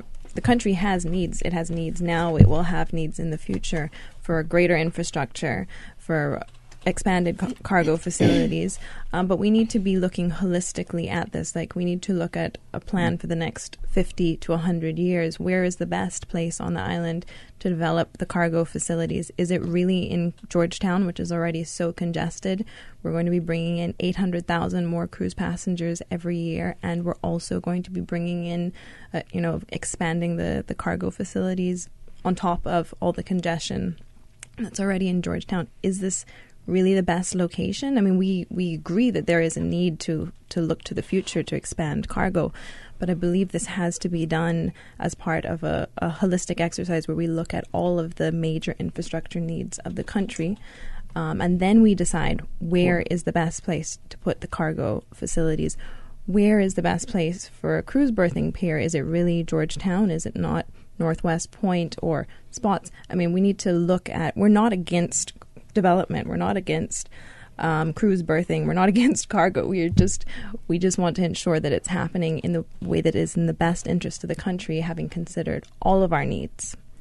And I think one of the ways that needs to happen is with the people being given the right information and being able to have an opportunity to engage in what's taking place and being a part of the solutions. To me, one of the most basic things about a tourist having a problem with not being warmly welcomed is that people are not really engaged in the tourism product that we're providing. I mean, the people that they're probably meeting are people who are hustling. This is their job. It's congested. It's tiring being on the port. It's hot.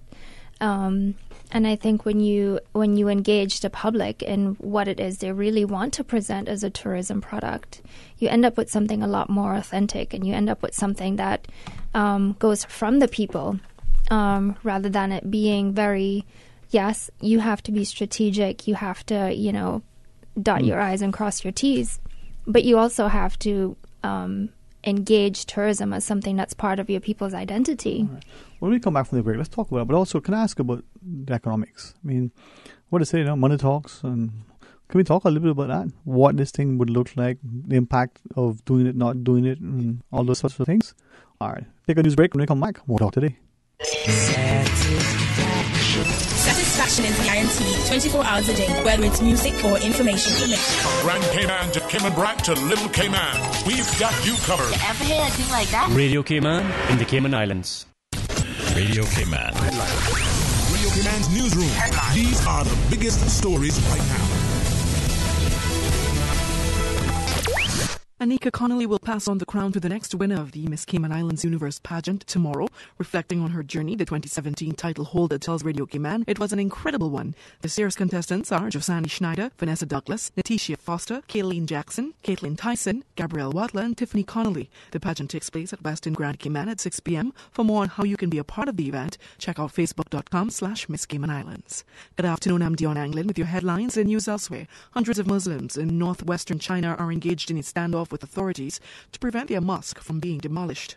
Officials said the newly built Wazoo Grand Mosque in the Ningxia region had not been given proper building permits. The Saudi-led military coalition has announced it will investigate an airstrike in Yemen which killed at least 29 children. On its Twitter feed, Saudi-funded Al Arabiya TV quoted a senior official who said the coalition was probing collateral damage from the strike. Forces struck a bus in Dayan in the rebel-held province of Sada. And German police have come to the rescue of a man being chased by a baby squirrel. Officers in the southwestern city of Karlsruhe responded to the call for help and arrived to see the creature still terrorizing the caller. The squirrel was taken into custody after it abruptly fell asleep. A police report of the incident said the persistent rodent has become their new mascot. That's a wrap of your headlines. I'm Dion Anglin. Radio Cayman, the voice of the Cayman Islands. What's happening in your community? News and information, music and more. You can find us. www.radiocayman.gov.ky. Like us on Facebook and follow us on Twitter. Radio Cayman is your choice, your voice for today's biggest news. Radio Cayman.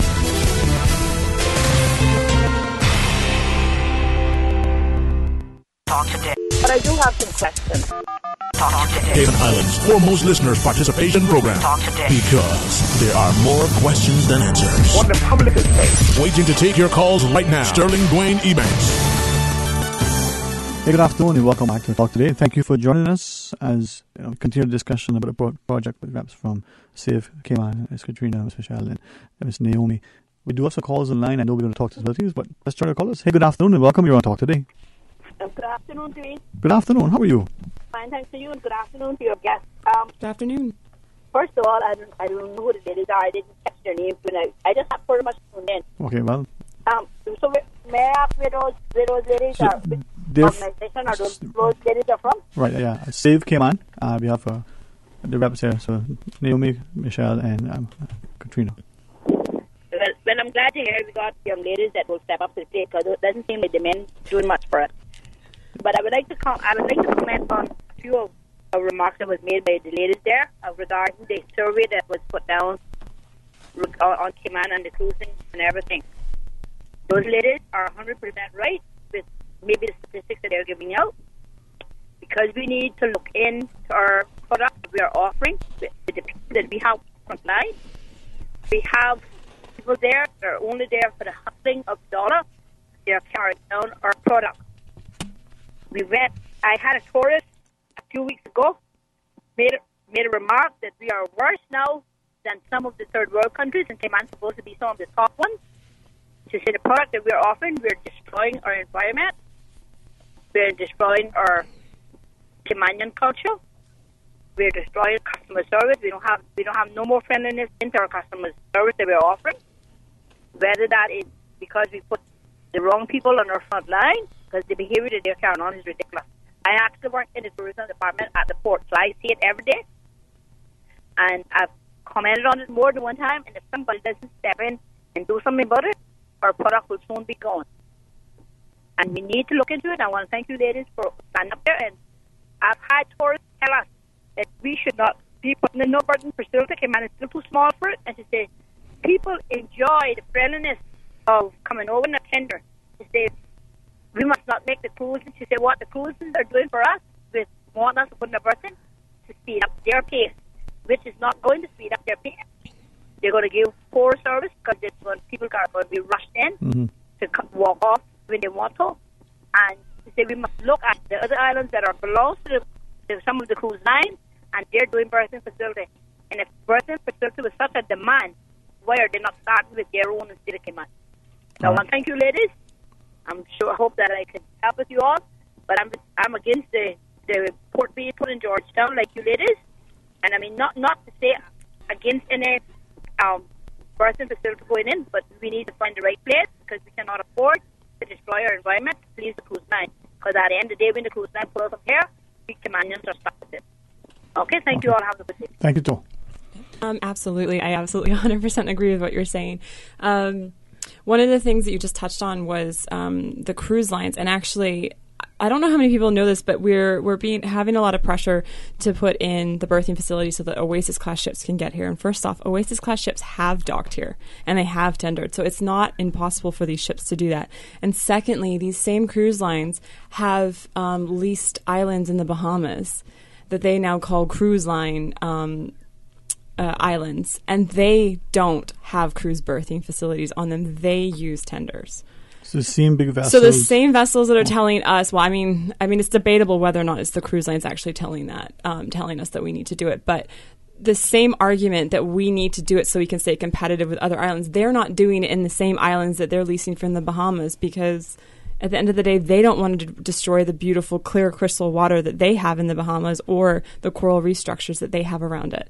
Yet somehow we're supposed to stay in line and do what everybody else in the Caribbean is doing. And I don't know how many people know this, but there's other places in the Caribbean that have done cruise berthing facilities where, for example, in Falmouth in Jamaica, where they put the cruise berthing in, and you can see that the cruise ships are like right on, almost on land, as it appears. But also because they have the leases for this, they have blockaded off and stopped local vendors from going onto the cruise pier. So that actually, that's another thing, is that this argument that it's for the Caymanian people, they have their pre-approved vendors that go on that pier. Rather than Caymanian vendors going on there, it's potential that this is going to be who they want to go on there. And so this argument that it's for Cayman and we're going to have this, huge infrastructure that we're going to get all this influx of money it might not necessarily come towards us because they might build their shops in there that they want to sell from. So this is when we hear about upland development. Yeah. Are those the terms that we hear? Is that what that means? Yes, it is. And unfortunately, because the government has released very little information about what their current plans are, we can only speculate about those aspects. I mean, from what the information that's been released has just been focused on the actual piers. Yeah, I'm just talking about from Falmouth. Like, that's what has happened in Falmouth. But that's the potential that we have to happen here, which, like she said, right now it is like... in absence of information, people speculate, right? Right. And one option which the caller had alluded to, which has not been considered fully by the government or certainly sufficiently, is, what is there another option to enhance our product, which does not involve piers, and that is, it is just investing significantly and enhancing what we currently have. As the caller said, there's a lot of cruise tourists actually really enjoy going on the tender. It's like part of the adventure of coming to Cayman, of being on a boat. I'm sure everybody had that experience of being on a boat in the harbor. It's beautiful, the blue water around you. It's an enjoyable part of the experience of coming to visit Cayman. But certainly it could be enhanced. Air-conditioned tenders, more comfortable tenders, ensuring that the product that we're offering, that the tourists are getting a warm and friendly welcome, that we're ensuring people are not hustling them, that they're really getting the true Caymanian welcome when they arrive here. And, improvements at Royal Watler, shade, music. There's a lot that can be done without taking such huge risks, indebting our country. In the long run, even if somebody else is paying for it in the short term, it's still our resources that are going into this, and ultimately we do pay for it in the long run. And kind of touching on what Katrina's saying is that we don't actually. This is a 20-year thing that we're talking about. Like, as we understand the project now, is that it will take 20 years for the Cayman Islands government to ultimately own it. So where are the trends going to be in 20 years? Right now, we're building this dock on what's happening right now, but how much of it is looking forward to what's going to happen? Like, with the trends with cruise in general, like even the Florida Caribbean Cruise Association is saying that a lot of people are actually taking colder climate cruises. So they're doing the Alaskan ones or the Mediterranean ones, or they're also doing more expedition style ones where you're watching whales from the cruise ship. Again, that would be like in the Alaska. So where are the trends going to be in 20 years' time, or even 5 years' time? Like, by the time this cruise pier is built, will we actually have those tourists coming? Because the other thing is we got to look at the generations that are coming up. So that's, for lack of a better word, I'm going to call this the millennial generation. We're coming up, and we're the ones that everyone right now is targeting. The cruise ships, in fact, are targeting millennials, and they want millennials on their cruises. So they're designing it in a way where there's more sustainability on board the ship. There's more transparency. They're making sure that things are like local ingredients, that kind of stuff. So what are we offering? Because if we're destroying the environment and the sustainability by building a cruise berthing, how many people are going to actually want to come onto our island if we're destroying our natural environment? Another thing about cruise is that most people choose their cruises based on destination rather than the cruise line. So, for example, like I just said, some people are going to Alaska because they want to see the whales. Obviously, we don't have that. We have other beautiful things, but people already almost have it in their head that they want to know. They want to stop in Cayman. And I mean, I've had cousins come from Australia who are coming here. They want to go on a cruise. They want to see the Eastern Caribbean because they're already seeing Cayman because they're a stayover tourist here. So I've specifically chosen cruises for other family and friends that targeted the Eastern Caribbean because that was a different part that they weren't going to get to see. So we have to think about stuff like that. Why make Cayman the best destination and make it so that no matter what we offer, the cruise lines can't pull out because we're offering the best, and their tourists are demanding that we are a stop because they want to stop here. That's the kind of stuff that I feel like we need to be looking at more. And even, like what happened in Falmouth and Jamaica, if other destinations within the Caribbean are starting to say, actually, we're feeling the pressure from the cruise ships too, why are we not banding together as a Caribbean what do I want to say, nation? A Caribbean, community conglomerate, and speaking together about what product together as the Caribbean do we want to offer. And each experience on every island is different. Like, you want to go and hear reggae music in Jamaica. You want to hear your soca in Trinidad. Like, do you know what I mean? Like, every island has something completely different to offer. And I feel like we're just becoming, like, we're recycling the same idea from other islands. And I think we're almost borrowing from other cultures to give a product that isn't Caymanian anymore. Mm-hmm. All right. We do have a caller as you go to our phones. Hey, good afternoon and welcome. You're on Talk Today. Yeah, hello, good afternoon. Good afternoon, sir. How are you today, my friend? I am good, Dwayne. How you doing, man? If I'm sitting there learning, you imagine the day I'm having? Excellent, man. Excellent. I'm learning also too, man. Can you hear me? Do you hear me well? Can you hear me well? Yeah. We're hearing you 5 by 5, man. Excellent. Glad to hear that. So much going through my head, Dwayne. So much that I care to know. So you're hearing voices too? We can talk to you about it. Well, I'll leave that alone. Let me just say to the young ladies that you have in there, applaud. So great to have you guys on, and all you ladies on, and speaking to us in the manner that you are. I'm going to try to confine it to the cruise ship, but I might spread it a little further. I'm so saddened. I don't know what's going on with the Department of Tourism. I'm not trying not to complain, but I'm trying to make a constructive criticism here, contribution here. There was a time way back where the Department of Tourism took a much more active role in enhancing the visitor experience with the goal and the strategy to do more conversion. I don't know what they're doing anymore. I haven't been to Georgetown on a cruise ship day in quite some time. I don't even know if, for example, I don't think they do offer the music that they used to have, and just some of the enhanced experience offers that they used to have way back when, and the Department of Tourism, in my view, I know they have been moved because it happened while I was in the civil service.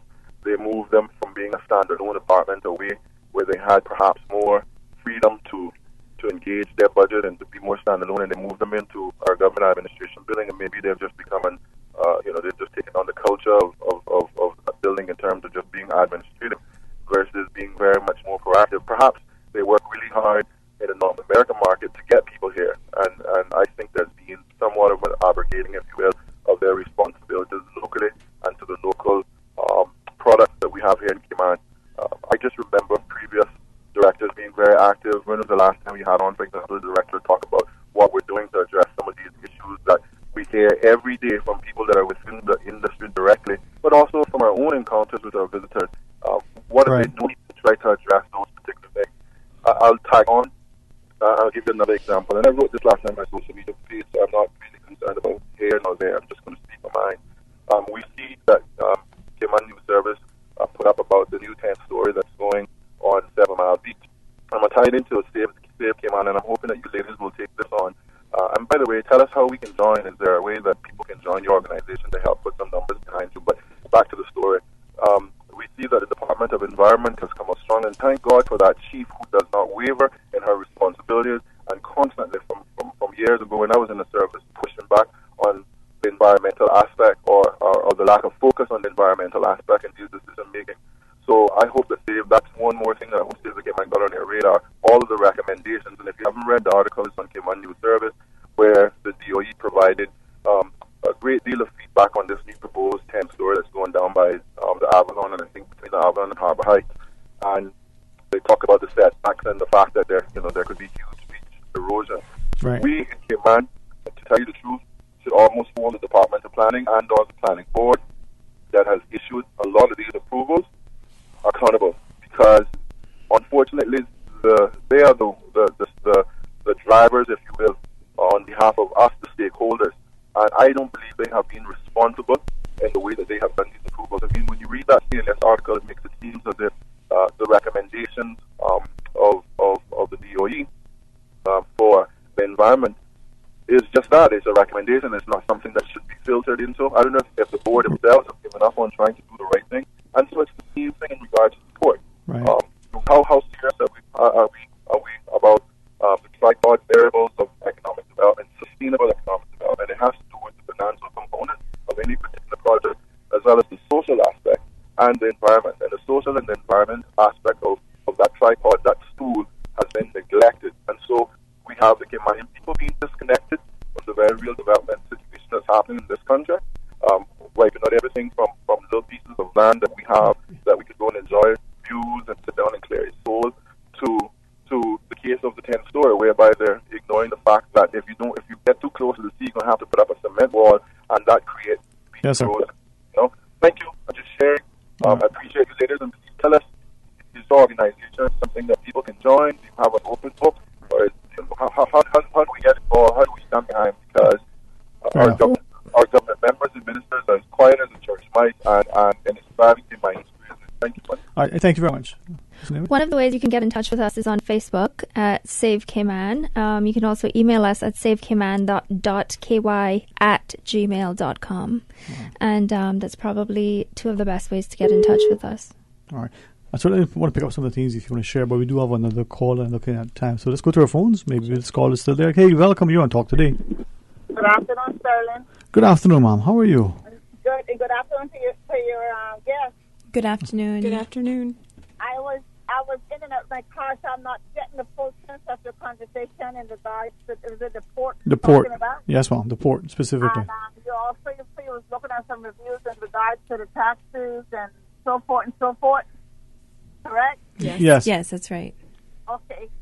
Well, I just want to say, I don't know if this would come under your umbrella, or I might be wrong for saying what I'm going to say, but our tourism, if Mr. Moses, public transport and sport authority do not step in and get some things cleaned up in regards to the taxi business and the tourism in this Cayman Island, we're going to lose some of it down the line, because out here, it's not an easy road with this taxi business. We have a lot of road taxes out here, and there's no one to come out here and say, hey, this is what's going to happen. All you can hear public transport saying that they don't have enough bodies to come out here and fight with these guys to see what they're doing and so forth.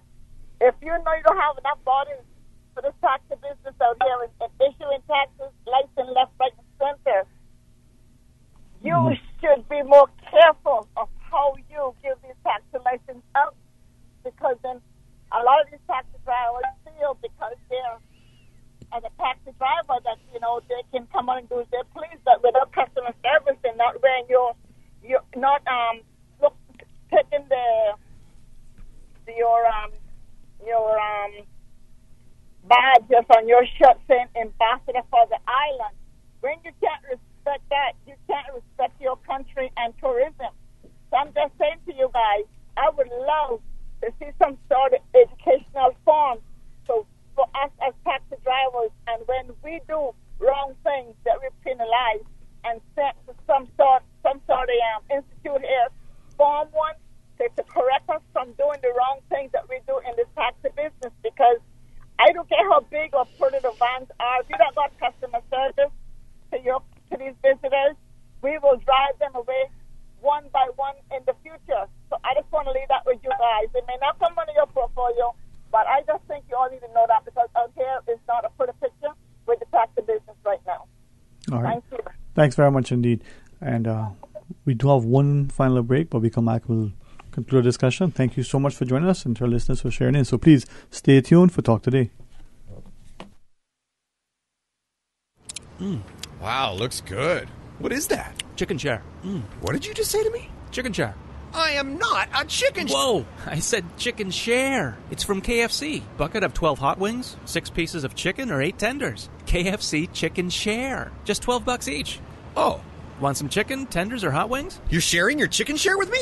The new chicken share from KFC. Just $12 each. And it's finger-licking good. Dine at KFC Baytown Plaza, KFC Shedden Road, or KFC at the Strand.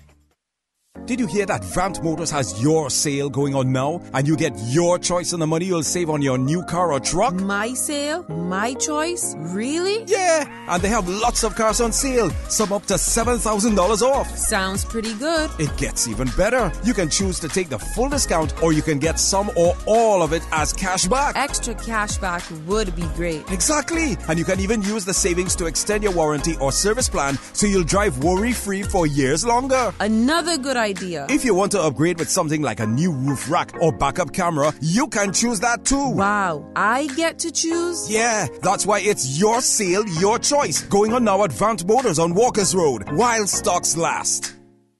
Did you know that cooking oils, grease, paint, solvents, bleach, and cleaning supplies are classified as hazardous waste and should not be disposed with regular household waste? Dispose of these and other hazardous waste items at the 24-hour drop-off site located at the entrance of the Georgetown landfill. Do your part.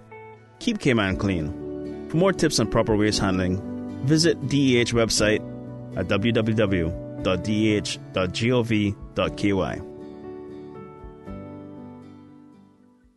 Talk today. But I do have some questions. Talk today. Cayman Islands' foremost listeners participation program. Talk today. Because there are more questions than answers. What the public is saying. Waiting to take your calls right now. Sterling Dwayne Ebanks. Hey, good afternoon and welcome back to Talk Today. Thank you so much for joining us, and certainly appreciate the opportunity to speak to the representatives from Save Cayman. I do recognize this. It is a Friday afternoon and the time is, as Mr. Fox told me, your timing is getting close to the end for this show, but we have a few more minutes and we'll take a little bit from here and a little bit from there. Ms. Naomi? Yeah, I wanted to throw in one last quick point. Just through a lot of the media that we've been on and in our conversations with people, I'm sensing a lot of frustration that people are having about maybe not being informed or what they think tourism should be about. The Hotels, Restaurants and Cafes Association in Europe put out a study on over-tourism.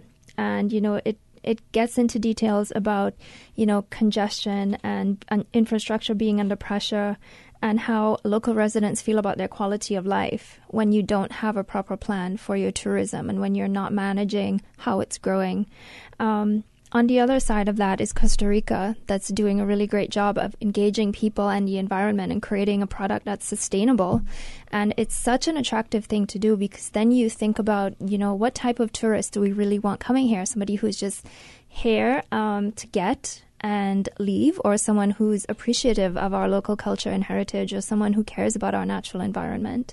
And then once you have that type of visitor or traveler coming to your country, your people can be free to just engage and be, representatives of their culture. But when you think that, we just need to, be homogeneous in who we are and what we're giving people, otherwise, it's not good enough, then it puts a lot of pressure on people. And I think that's probably what, people like the taxi drivers are feeling. All right. Let's take one final call, I believe. Hey, good afternoon and welcome. You're on Talk Today. Hello. Hi, good afternoon. Yes, sir. Good afternoon, sir. Afternoon. Thank you for sharing. I like to speak of what put in the cruise ship. I said it one time before. I want to talk about the cruise ship downtown. Right? Yes, sir. Why don't you put the ship on spot? That's where it's supposed to go dock. Spots. Hello? In spots, you say? Yes, sir. That's where it's supposed to go. Yes, sir. Those I think what the tenders. With the tenders? Please. Yeah. You got watch the environmental. Mm-hmm. Put the ship out spot, the dock at spot, sorry. I like to see the dock at spots where so everyone would get something from it. But if they put it downtown. Because I told you before, every Christmas, they have the snow. Right. Every Christmas, I was working 18 years over there. Every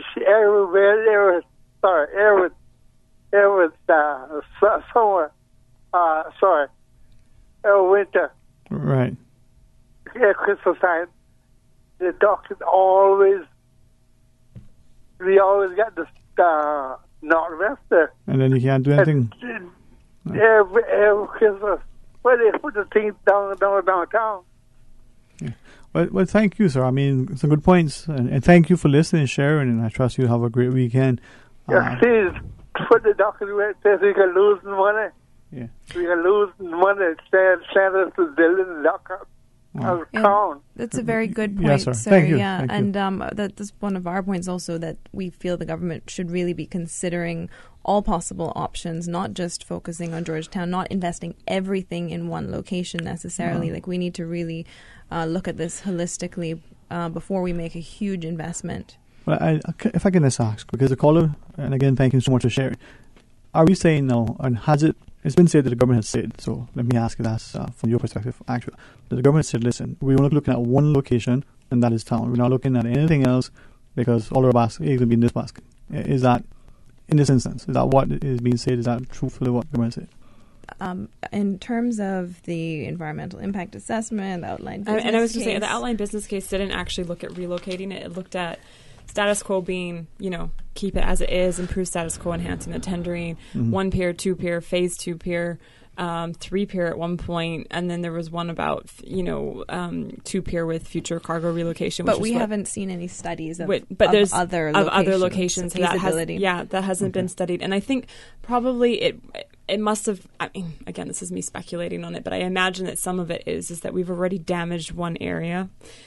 And we've also, they wouldn't be starting from scratch in Georgetown, which is I imagine is why the government is taking this approach, is that's where it already goes. Also, it's relatively central because from Georgetown they can get to the North Sound, so that they can go to the Stingray cruises, they can get to the Turtle Farm, the dolphin parks, and then they can also still get to the White House in Bodentown and well, I know that they're going there now because there's not that many beaches on 7 Mile anymore, and then also to the Botanic Park and those locations as well too. So I think that's part. I mean, again, the government has never confirmed this or said this in any of the reports. That's just my speculation. Is that town is relatively central, and we've already kind of damaged it, and it would be easier to build on the infrastructure that's already there than to start. Because I imagine that in spots, I think Katrina said that there would still require a lot of dredging, and I mean it would basically be building a port from scratch. Right. Well, I think the thing is, what our position is that we need a national development plan. We need a comprehensive national development plan. If we put a small amount of the resources that we've already put into the consideration of cruise berthing in Georgetown into a national development plan, we could have some very good answers to these problems that we face as a country. And I think this is essential. There are other options, including enhancing tendering in Georgetown. There's of course there's suggestions of Northwest Point spots. There's other options that I think need to be fully considered. But we haven't mentioned this yet in our conversation, but for the public who are wondering what they can do, who are very concerned about this, there will be, in the upcoming weeks, there will be a petition that's being launched that is intended to trigger a people-initiated referendum. So we'll be coming on as soon as we launch that. So to let people know exactly where they can go to sign, but I just want to encourage everybody to look out for that, and also to contact us through Facebook. We are very open. We definitely want more people to join Save Cayman. Even if you don't join Save Cayman, if you're concerned and interested, just please get in contact with us, and we would love to get you involved in this process, which is so important for our country. And we want to ensure that everybody is informed. We want everybody to have a voice. This is a huge decision for the country, and we believe that the people should be deciding on this, not our government. The people should have a say in whether we move forward with this very expensive and risky project. All right. So a petition will be imminent. Yes. All right. I know we didn't get a chance to touch on some of the numbers, but perhaps we can extend the invitation to you to come back on again. There's a lot of speculation. I'm not trying to, offend and say anything, but we're hearing upwards of $500 million initially, plus all other things. We're hearing that, the project is going to inject, this amount of money, but that's only a few cents more than what already is there, so there's no significant difference. Don't know if you have any sort of, in your closing thoughts, any sort of thoughts or information, data that you can share in that respect.